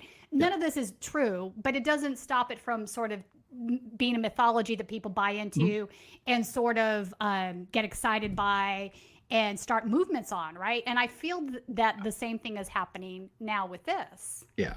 No, I mean, because I've been curious about it too for years, and I'm trying to remember the first time. I think the first time I probably saw it was connected to Sarah Palin. Like I know there's some photos of her behind it, with it behind it. It's definitely been bigger in a militia kind of world, so that would make a lot of more sense. Like it's been bigger in that world. But every single time I see somebody, if I can get to them in a protest or whatever to ask them like, what does that flag mean? Maybe have like a George Washington. It was George Washington's flag, and that's kind of their myth with it, and that's like the depth of knowledge that they have about it, and they're willing to wave it around. And it's fine. It's fine. I'm not even sure that that's true. Honestly, some of the things that they're associating with this, I'm not even sure that they're true. Did the founding fathers who wrote the Constitution borrow from the Enlightenment writers like John Locke? 100%. They were all very well versed in John Locke's writings. Again, this was his argument against the divine right of kings to govern. So, well, then, I mean, it's 100% right that, it would be used to support their new God King.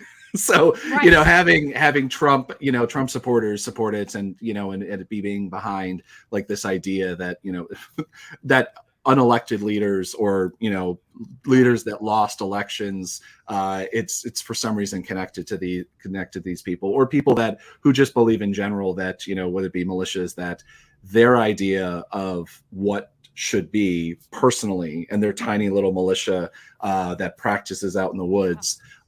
They have the best idea, and thus the idea that the widely elected president, whoever that may be, doesn't have rights. Of course, like, you know, irony, I guess, is, you know, that died around the same time that. Yeah, irony is dead. I Bro hope is did. dead. But it is another one of these things that you constantly. It's fascinating to me because it's not like I wouldn't never connect it directly to QAnon, but it's like QAnon. People really love these. Wait myths. a minute, I got some Q stuff for you with coming up next with this flag. So hold up.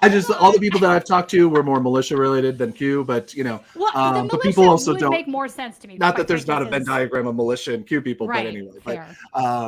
But it's the fact that like they love building these mythologies and building these Right, things that they that's can exactly kind what of it hype is. themselves up about and Yeah. make up stuff, and then they own it, and they own it in a different way. I mean, in the same way, because as this country slowly, correctly starts knocking down the myths that 1492 Columbus sailed the ocean blue and all this bull that we have historically, that we start having these realities that make America like the great place that you want to imagine that it is.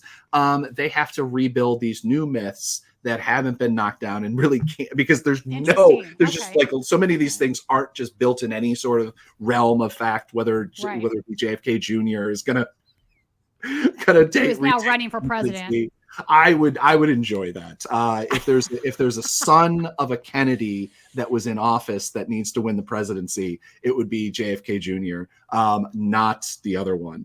Who is running for president, unfortunately, but that's a different story. But. Exactly. All right, so Colin, I sent you some other Appeal to Heaven flag examples in a folder, so I want to pull some of those out and kind of just talk our way through those in whatever particular order. It doesn't matter to me. I just have the video and PDF that was in that folder. There's a bunch of photos in there. Can you re-access the photo? I'm looking at them now. There's like 5 or 6. Yeah, let's play the video. And while you're doing that, I need you to go in there and pick out some of the JPEGs. So what I'm asking you to do right now is to do the Great Reset in a good way. Okay, we're going to reframe it. Last night, about 150 of us went into Whole Foods. And we dressed up like people that aren't idiots, hiding from a virus that's not deadly. We did not wear a mask. Who here is up to the task of not wearing a mask?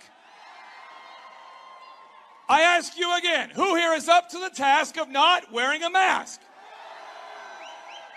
Jesus is king, and it's time to let freedom ring, ladies and gentlemen. Jesus is king, and it's time to let freedom ring. We have Jesus is king, and it's time to let freedom ring. That was an anti-vaxxer rally, and in the back of it's like a plane flying overhead that's really loud. I know. Am I going to get bombed? Wow, that was loud. This was an anti-vaxxer rally that occurred, but behind there, you'll see the entire time there's somebody standing there with the pine tree flag. And then the next clip, you got to have one that says "fuck Antifa" a few times. I don't know if Colin's getting the other. All right, while he's getting these other photos, the reason I want him to get these other photos I put in there is because I'm now seeing it in groups associated. Antifa! Fuck Antifa! Fuck Antifa! I don't know why that always slays me. All right, this is what I'm talking about. So thank you, Colin, for finding these. I'm now seeing these Appeal to Heaven flags in these are neo-Nazi chat rooms. These are not right-wing extremist Trump groups or 3% or militias. Like, these are legitimately Nazi chat rooms. And I'm very puzzled by this, Zach, because I don't understand why a fascist would have an interest in this flag at all, or in John Locke whatsoever. It just doesn't make sense. All right, switch to the next one as we're talking. Yeah, I mean, I think this is one of the problems where it's like there is always a certain level of like we need to, trying to intellectualize, like try to understand these things, but it's the image. They love the image. They love what it means. They can take. Wait, I doubt that. Yeah. go back to the one we just went to. Hold that thought, because I want to mention something on the previous photo. Okay, so I want to point out who some of these characters are. These the guy in the front, his name is Grady. He is associated with the Rise Above movement. He's really good friends with Robert Rundo. And for anyone that's been following media lately, you will know that this was the guy that was picked up in Romania and is being extradited to the United States to stand trial here. So the Rise Above movement, the case basically centers on actions that they took in Charlottesville, in Berkeley, California, here in Huntington Beach, and a few other places. So that is his friend there, Grady, who is part of Rise Above movement. In the back on the left, that guy's name is Robert Whedon. I've actually confronted him a couple times, or tried to have conversation with him, I should say.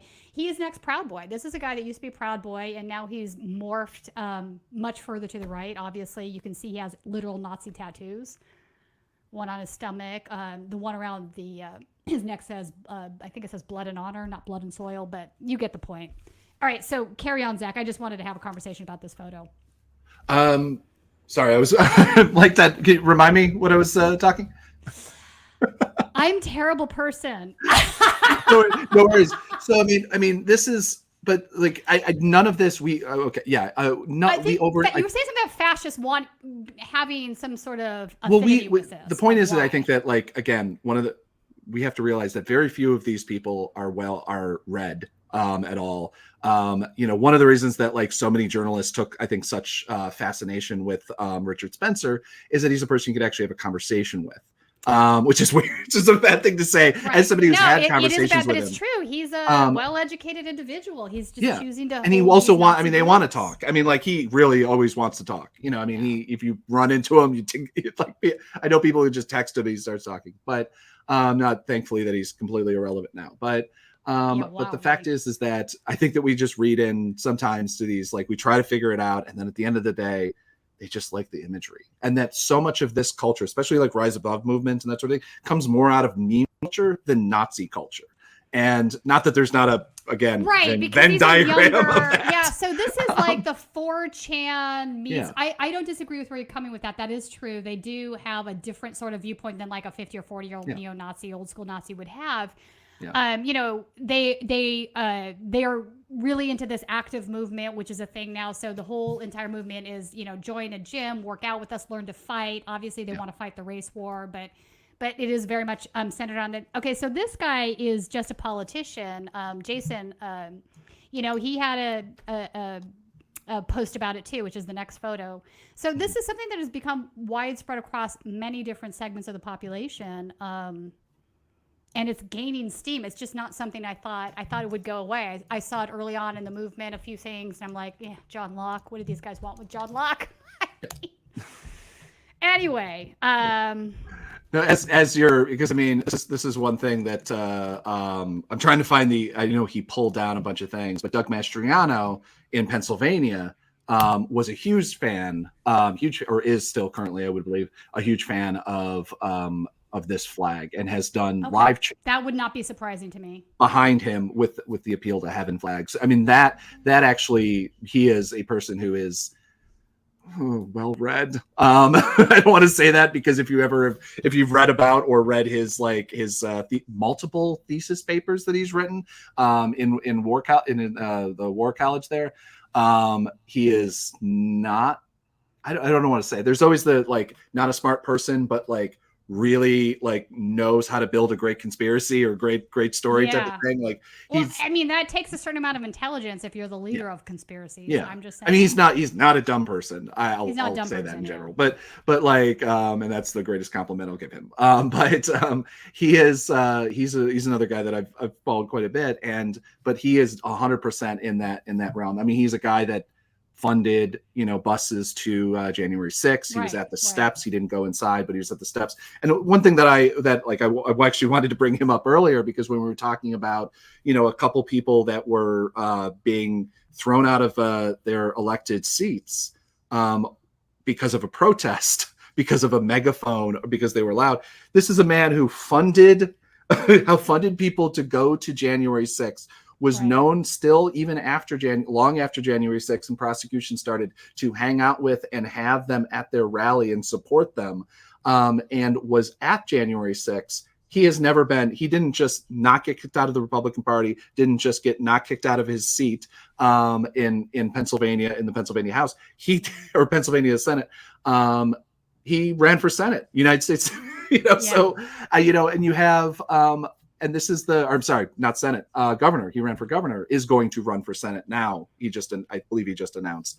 And so you have a person who is well into this movement and celebrating this and knows what it is. I found an image that is still up on his Facebook page where he has a little, it looks like a thing you'd hang up in your car to get like a pine smell, but he has it hanging on his tree that says, Did he handwrite an appeal to heaven on his pine? No. It's a bought one. He bought from a store. You can tell. And so, that's funny. So yeah. So I mean, like this is becoming more and more of a mainstream thing. I think that the difference would be that Mastriano actually knows the history of it, and that's why he's doing it. The appeal to heaven part of it, I think, is almost a different thing for a lot of these people. It's just the fact that they can go, this is an old timey flag. And the same reason, like I was at CPAC a couple weeks ago, and you got, a guy in a Revolutionary War outfit pretending to be, I think it was either Washington or Franklin. I forget which one it is. The guy is everywhere, but they have this kind of, allusion to it, which is like their own kind of, it's kind of the weird, like you have the Boogaloo Boys and then you have the Revolutionary mythos, whatever that word is, that surrounds a lot of what happened in our founding years. Like they want to, put it on a pedestal and worship that. I guess what's interesting to me is if I'm going to, take a reading of John Locke, it's going to be the opposite of what fascism is. I might not agree with everything John Locke had to say, but he certainly wasn't on board with fascism. Kind of the core. He was fighting fascism. He was against So it's kind of strange to me to see, self-avowed fascists. Some of the folks that we talked about that I showed, I'm not talking about your average Trump supporters. I'm talking about guys that are truly fascist. They want a fascist government. They believe that the ideals that fascism embodies are morally good, right? So that's their viewpoint. This is like Christian nationalism, fascism. Like Christian nationalism and fascism kind of. Christian nationalist. Christian nationalism is fascism. So it's whatever. Christian fascism and nationalism to me is the same thing because it's not like you're giving people the chance to be part of a Christian nationalist state. If as an atheist or as a woman or whatever, you're not really. Civil liberties do not exist in this world, which is why it doesn't comport with what the founding fathers were fighting for. I don't understand how they don't see this tension here is what I'm getting at, right? Yeah. Civil liberty is supposed to be ingrained in the American DNA, right? That's what this country, one of the most important things that were installed in a constitution were civil liberties. But I don't have the any respect for the founding fathers. But so when it comes to the choices that they made of, basically changing who the kind of, the couple people who are going to rule the government were allowed to rule the government. It was no longer the people over in Britain. It was the people, a new crew of people. They were getting white male landowners who could vote, and all men meant white male property owners. Yeah, correct on that. And so yes, that the problem is that yes, they do actually want. They do actually stand in a lot of ways for what they actually intended back then. Maybe not what the higher aspirations that Thomas Jefferson may have talked about in in papers and letters or whatever. But at the end of the day, this is what person who's unfortunately had to read the Federalist Papers many times. I don't give a about them because, and this is, I know as a political science major, because it wasn't signed into law, and that's all that matters. The intent behind something to me doesn't necessarily matter. I agree. Thank God they said all men are created equal. They said all men. They didn't say white male property owners. Then it's weird. It what they meant, what they wrote, two different things. Which is to our favor, thank God. Yeah. All right, so now it's the funny favorite part of the show. Now that we've done all the serious stuff, my right-wing insanity roundup. Are you ready to play? Sure. All right, I got some good ones today. Do you need to get woke out of your beer? Is your beer too woke? I have a solution for you. Let's go ahead and play that one. America's been drinking beer from a company that doesn't even know which restroom to use. That's why I created Conservative Dads ultra-right, 100% woke-free beer. As conservatives, we're constantly getting hit in the face, left and right, by the woke mind virus. But the last place we want it is in our beer. If you know which bathroom to use, you know what beer you should be drinking. Stop giving money to woke corporations that hate our values.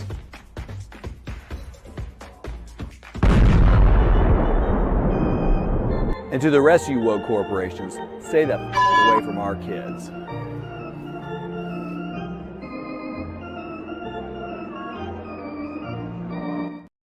And yes, this is not parody, folks. This is real. This is definitely not parody.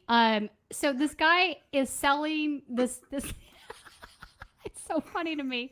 This ultralight beer for an insane amount of money. Hold on, I have to plug in my year I was born in order to get into this website because it's alcohol. Yes. And he's also violating all kinds of like alcohol selling laws. You have to have a license to ship across state lines in many states, but never mind any of that. All right, so you go to the, I have to order now. Here we go. I just want to make sure I get the price right. I think it's $19.99 for a 6-pack. I'm guessing that doesn't include $20. shipping. That doesn't include shipping. The shipping is an additional, hang on, we're going to order right now. Add to cart. We'll have a taste test later in the after show. Oh, but now they're going to try to sell me this. Official Conservative Dad's Ultra Right Beer T-shirt for $25.49 on sale. It's usually $29.99, but if I get it today with my beer, it's $25.49. Wait. 15% When savings. when exactly was it a higher price? Because this just launched, this whole BS. So when was it more money? I always love that. You know, it's like a Facebook ad. It's now 75% off, and it's like, okay, well, you just launched this product. All right, I gotta put my zip code in to see what the shipping costs. It's gonna be like $20 or something. So the fun thing about this is that he is really, really vague about where it's being brewed. Like he talks about like it's Northern Illinois or something. He doesn't say. And so a lot of people believe that it's actually an Anheuser-Busch product relabeled, which is something that you can do in the same way that you buy like all these cheap wines, like 2 Buck Chuck and whatever. It's like you can just throw a label on it. You buy these things. And it's the same is crappy he actually beer. brewing it? He's not. He's like, at least as far as the last time I checked this, because I did look into this, is that you did look into this. Okay, go. Yeah. No. There's a lot of others. This guy, like a lot of things match up to where it potentially be also an Anheuser-Busch thing, which is what, honestly, there's a lot of these things where I go, get your grift on. Or, it's money going to you. This is just a giant grift. I won't talk about how bad your throwing arm is in this commercial. I really want to make fun of that, but it's just. Wait, there's this one guy says to him, I ordered, hopefully pricing can come down soon. And the guy responds, once we get enough sales, we will be able to produce in big numbers. We have to start somewhere against the mega corporation trying to take down our way of life. I kind of want to get a can and just like cut the label and see if why does he think Bud Light is trying to take down his way of life? Like, it's just so insane. What I love is that like they're just imagining, because this like, how is this not a parody? How is this? This has got to be a parody. Maybe I mean, you think you have to kind of like double check. Is this Walter Walter Matherson? Is that guy on Instagram? Like, is this the guy, some guy from The Good Liars, or like this seems too on par? But no, it seems that it's not. But there's a ton of these. I mean, Ted Nugent. I don't know if he started it literally, but like he was definitely one of the people that made this whole anti-Bud Light thing go viral. Conveniently, he just launched his own branding on a basically one of the alcoholic like spritzer beverages type of thing. That also, by the way, has oh my God, a seltzer, and so just a shocking number is what I love is that like there's one of the threads is like, oh, we're gonna move over to Coors Light. And it's like, and then immediately everyone just goes, look, Coors Light has been advertising inside of gay bars and clubs and that sort of thing since we the can't 80s. Have that. All of these things have been happening all of the time. Yeah, and they're it's at Pride every year. I mean, the culture wars have come to this point where it's just like absolute the onions every day, and it's real. It's like, how is this? I mean, I wish it was, it's parody. I mean, on one hand, I go, You know, I at this point, I wonder how much of the economy is actually the American economy, the kind of explosion after Biden took office. How much of that economy is actually just people grifting on the whole, like, fuck Joe, was Brandon and everything, all the T-shirts. Let's go, Brandon. What exactly like, is the percentage of the economy?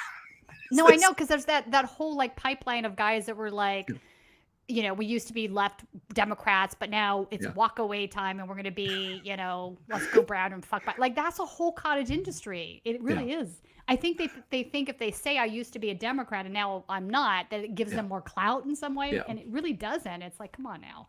Biden is a very flawed candidate. You're not making any. I had a the lefty, the actual lefties, like when you go fuck Joe Biden, it's like, exactly. Sure. They're like, yeah, okay. I was saying it back when I was 13 years old, watching the. No, I know, right? I mean, I have so many protests I've been at where fuck Trump, and then the Trump people are like, fuck Biden, and the fuck Trump people are like, yeah, fuck Biden too. Like, and it just kind of ends the whole thing because the Trump people are like, wait, what? Like what? Yeah. No. Like we didn't like him before you didn't like him, like before you even realized he was around, like when he was passing like massive pro cop legislation, and like for the past 50 years that he's been in. But right. It's All right, so now I've got for you a Republican candidate for the Secretary of State in California. Mm-hmm. She is in the stoned zone. Also need a you have talked to me about pulling up stakes, coming to Florida, putting your own political ambitions aside, because you and I agree that the election of Donald Trump in 2024 may be the last best hope for freedom and the survival of this nation. Tell me what your current thinking is. Yes, I absolutely think that right now it's an all hands on deck situation to save the country. And the best way that we can do that is by supporting Donald Trump, because I can tell you that it is very clear to me that the God in heaven, the God and creator of heaven and earth has anointed Donald Trump to be president, period. Now, because of that, because I feel so strong about that, I believe that it is my obligation to do everything I can do to support him in order to support the country, in order to support God's agenda. And I know that's an extreme thing. I don't really care that that's an extreme thing. It's very true to what I believe. And so at this point, what I have done is, after running for Secretary of State, I through a lot of prayer and personal assessment with my family, we really explored what is the most effective thing I could do right now to help save the country. And I concluded that it was supporting the president in quite honestly, any role that would be most effective for him in the country. I think that media, I think that being press secretary is an excellent role for me. I'm very strong. I would really love to have a chance to meet with some of those reporters in the press room and, kind of like nail their heads to the wall. I think that'd be really fun in support of the president. Yeah. No, a job sounds great. Like, I'm going to lose this position I'm running for. So I think I will move to Florida to be closer to the president. I know, Zach, there's so much to unpack here. Number one, so this is Roger Stone's show. He calls it the Stone Zone. I call it the Stoned Zone because like everybody on the show is absolutely stoned. So Rachel, at least she knows that her position is extreme. She admits that. But I love how all of these individuals are constantly going to save the country by installing theocracy. I do enjoy the Sarah Palin model of government, which is quit your job to help the government better, help the country become better. Is quit your job as governor, that you have power over the ability to make people's lives better. I'm going to quit the job for a reality show. Now it's just to quit the job for a reality show president. And I'm going to be his press secretary. Do you hear her? She's like, I think I'd be a great press secretary. I can nail the reporters. Like, head to the wall, which is not the metaphor.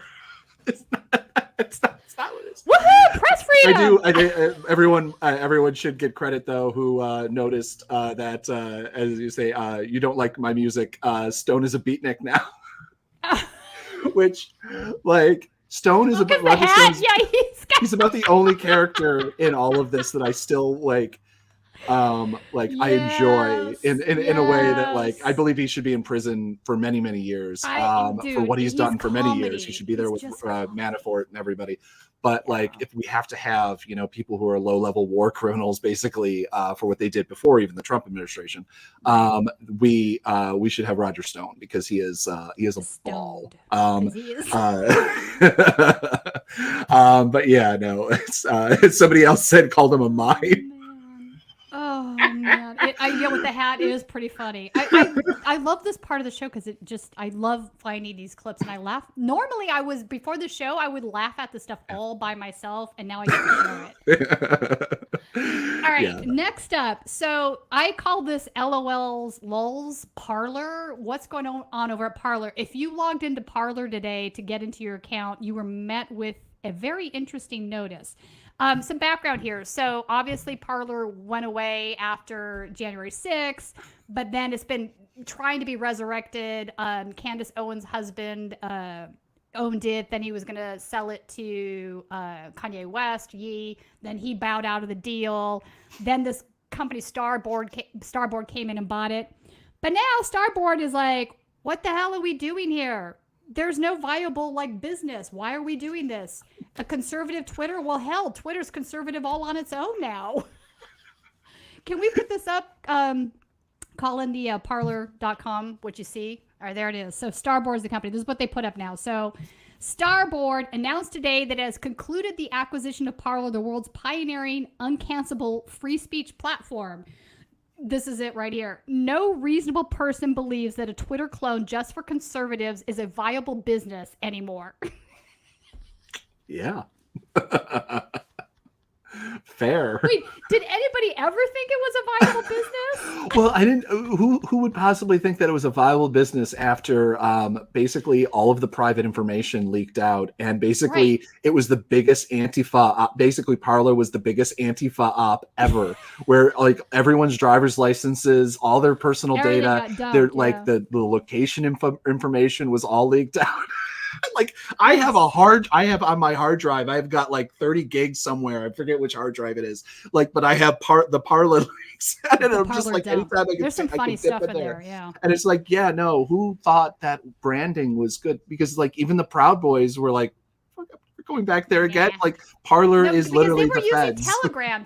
Yeah, exactly. Telegram, you can have confidential conversations. It's more like Signal, so it makes no sense. All right. So, because we've talked about Ted Nugent randomly today twice, I have a tweet I want to put up of his because it's kind of what?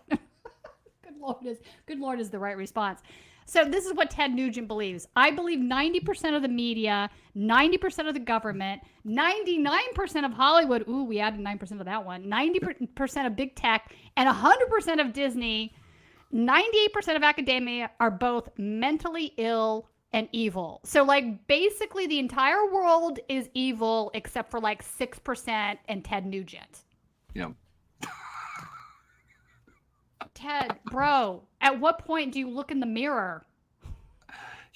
I tell you, again, flash into the NRA commit, I'm not shocked by a lot, but the things that he said to 60-year-old grandmas that are in the NRA audience specifically for his show that's kind of a after the actual convention, 6 p.m. type of thing. And the things that he said and talked about, the way that he just talked about people in general, not even lefties or anything like that, is just, I just can't I know that they love edgy and rude and that sort of thing, but I'm talking about 2015, 2016, covering these conventions. It just shocks me. I mean, never mind the fact you listen to his songs and he talks about underage girls continually. He's had multiple accusations of underage. I mean, even Courtney Love has claimed sexual assault when she was underage of him. I mean, I didn't know that. 17, 16, 15-year-olds,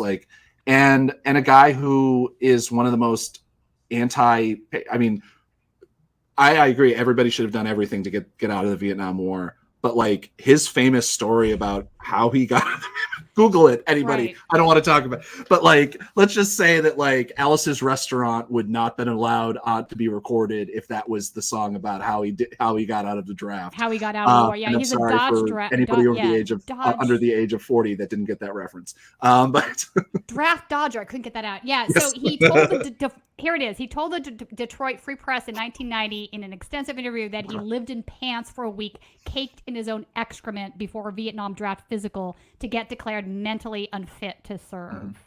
Yeah. And this is a man who like literally It's like it's the ultimate wraps himself. Dunning-Kruger, isn't it? Yeah.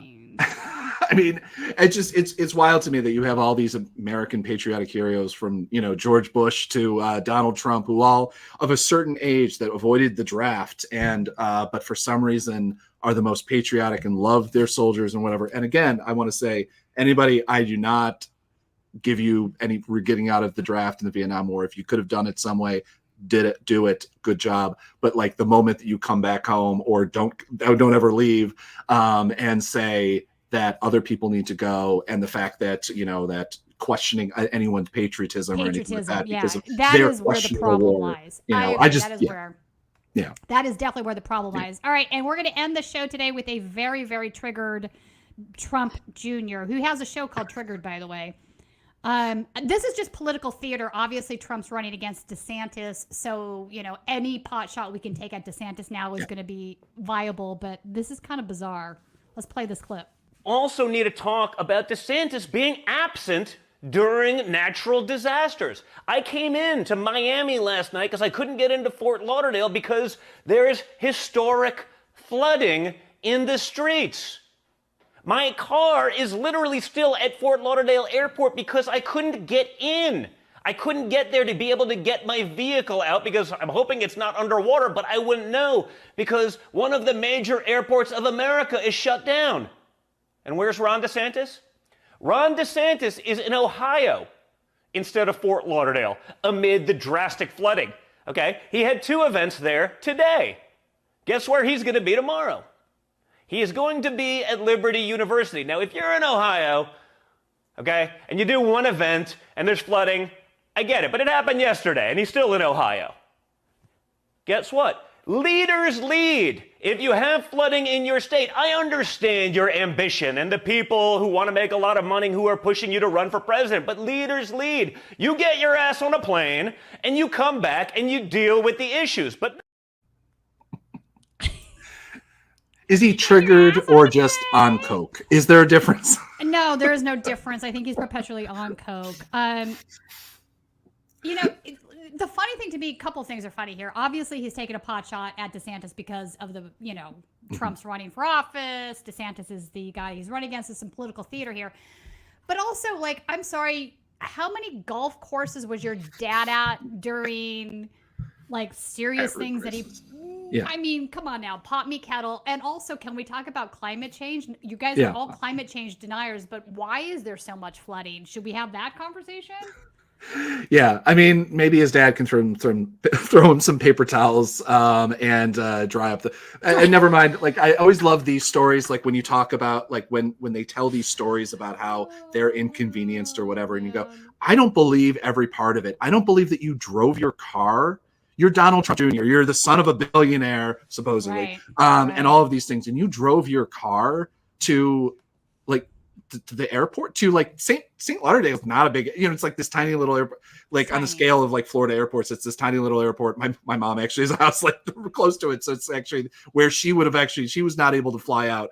But it's just shocking. It was just like, you have to like embellish the story and be like, oh, you know, my driver couldn't even pick me up. You know, I mean, like things like, it's just like this idea that he drove his Ford Escort, you know, or whatever to the airport, parked it, paid the little, oh, damn, I lost the ticket. So I'm now going to have to pay for several days.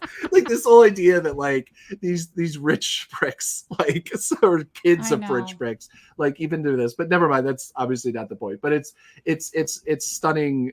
Always the level of again triggered that they are. I mean, which is again like I know it's supposed to be the bit, which is like, oh, the libs are triggered, like, but it's he's offering a warning label to his own show. Yeah, what's wild to me is that like there's a way that the way that the Trumps do these things when they're mildly inconvenienced by something, and it's just like there's just an easy, simple way that you could do as a politician or as a whatever. You'd be like, there are thousands of people, whose cars are locked there. You don't have to make up the lie about your car being there. You can say there's people there, people were inconvenienced, and like this dude is out here doing this. Because it's all about him, right? Yeah, it's that whole entitlement, self-absorbed thing that happens with incredibly but wealthy it's just, individuals. I also, as a person who saw this lovely man speak, Don Jr. speak back in 2015 at the NRA convention. I keep bringing this back because I'm going through these photos and remembering all this. Is that he had none of these mannerisms, the Donald Trumpisms that are like really, really big in this video, and so it's funny to see him theater. Like exactly, just try desperately to be his father, as his father is literally too busy to do his own videos because he's going in and out of court. Yeah, I mean, he's been indicted, so we'll see what happens next with that. Yeah. I wanted to thank John T for the super sticker and super chat. Hey, Colin, did you have any comments that we wanted to put up on screen? I didn't know if we had. Yeah, we did. There's John T's super sticker. Thank you. We appreciate that. Look, that's a good one. Thank you. $22. You stay strong and keep on reporting on people. That's euros, so it's more. It's more. Yes, it's euros. Yes. Thank you. We appreciate that. And it's fun to do it live. This is a new thing for us. Normally we pre-recorded, as you know. You've been on the show. Yeah. They're coming for me again today. the tour bus is here. They're bringing you to Fort Lauderdale Airport. This is our new time slot. So going forward, let everybody else know in our world that is wondering what happened when we moved. So we're on Friday now at 5 Eastern, 2 Pacific live. Zach, thank you so much for joining us today. Great show. I always appreciate your insight because you do cover a lot of these groups. Are you going to be covering the NRA convention next week? I, for the first time in 8 years, I was denied credentials. Oh, I didn't get credentialed, which is the first time ever. I mean, like I was saying before, like I have, I never used it, but like my uncle you co-founded got the Second CPAC credentialed this year, though, right? Yeah, yes, I did. Yes, I know that they have stopped credentialing everybody too. Well, but this is what's happening because they get a little mild amount of criticism, and this is what they do. But here's the thing: free press, First Amendment. That means you take the criticism. Yeah. One would think. I mean, also, one thing that doesn't mean free speech free of consequence. Well, I mean, the NRA is long. Yeah, I used to get. I mean, when I did cover the NRA convention, they would actually sometimes have minders that would follow you around, kind of like if you're in North Korea, like and trying to be a journalist, or in China or something like that. Literally follow you around because you couldn't talk to. I would actually have to clear with them who I would talk to and things like that. So I literally stopped. Using my credentials, and you can just buy a walk around, $25 and walk around the floor. And thanks to the fact that there's all these, social influencers or whatever, even just a couple of years ago, you can talk to people. No one bothers you. So there's always ways around it, but it is sad because again, is sad. Yeah. Robust discussion is, really important to democracy. You can't, if you want to insulate yourself from any criticism, you're right. Go to North Korea or some other place where there is no free press, but free press is important. Yeah. CPAC loves it because what I believe is at least they believe that no press is bad press.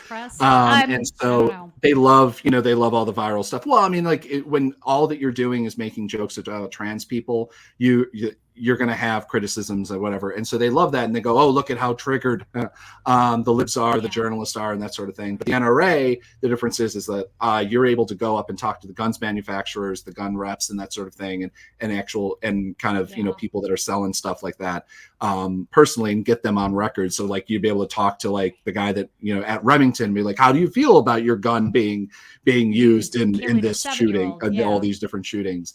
And so I believe it's, and they're going to say something probably really horrifying and explosive. I feel that. Yeah. Makes sense. Yeah. All right. Thanks everybody for joining us, and we will see you next week. Have a fantastic weekend. Thank you much.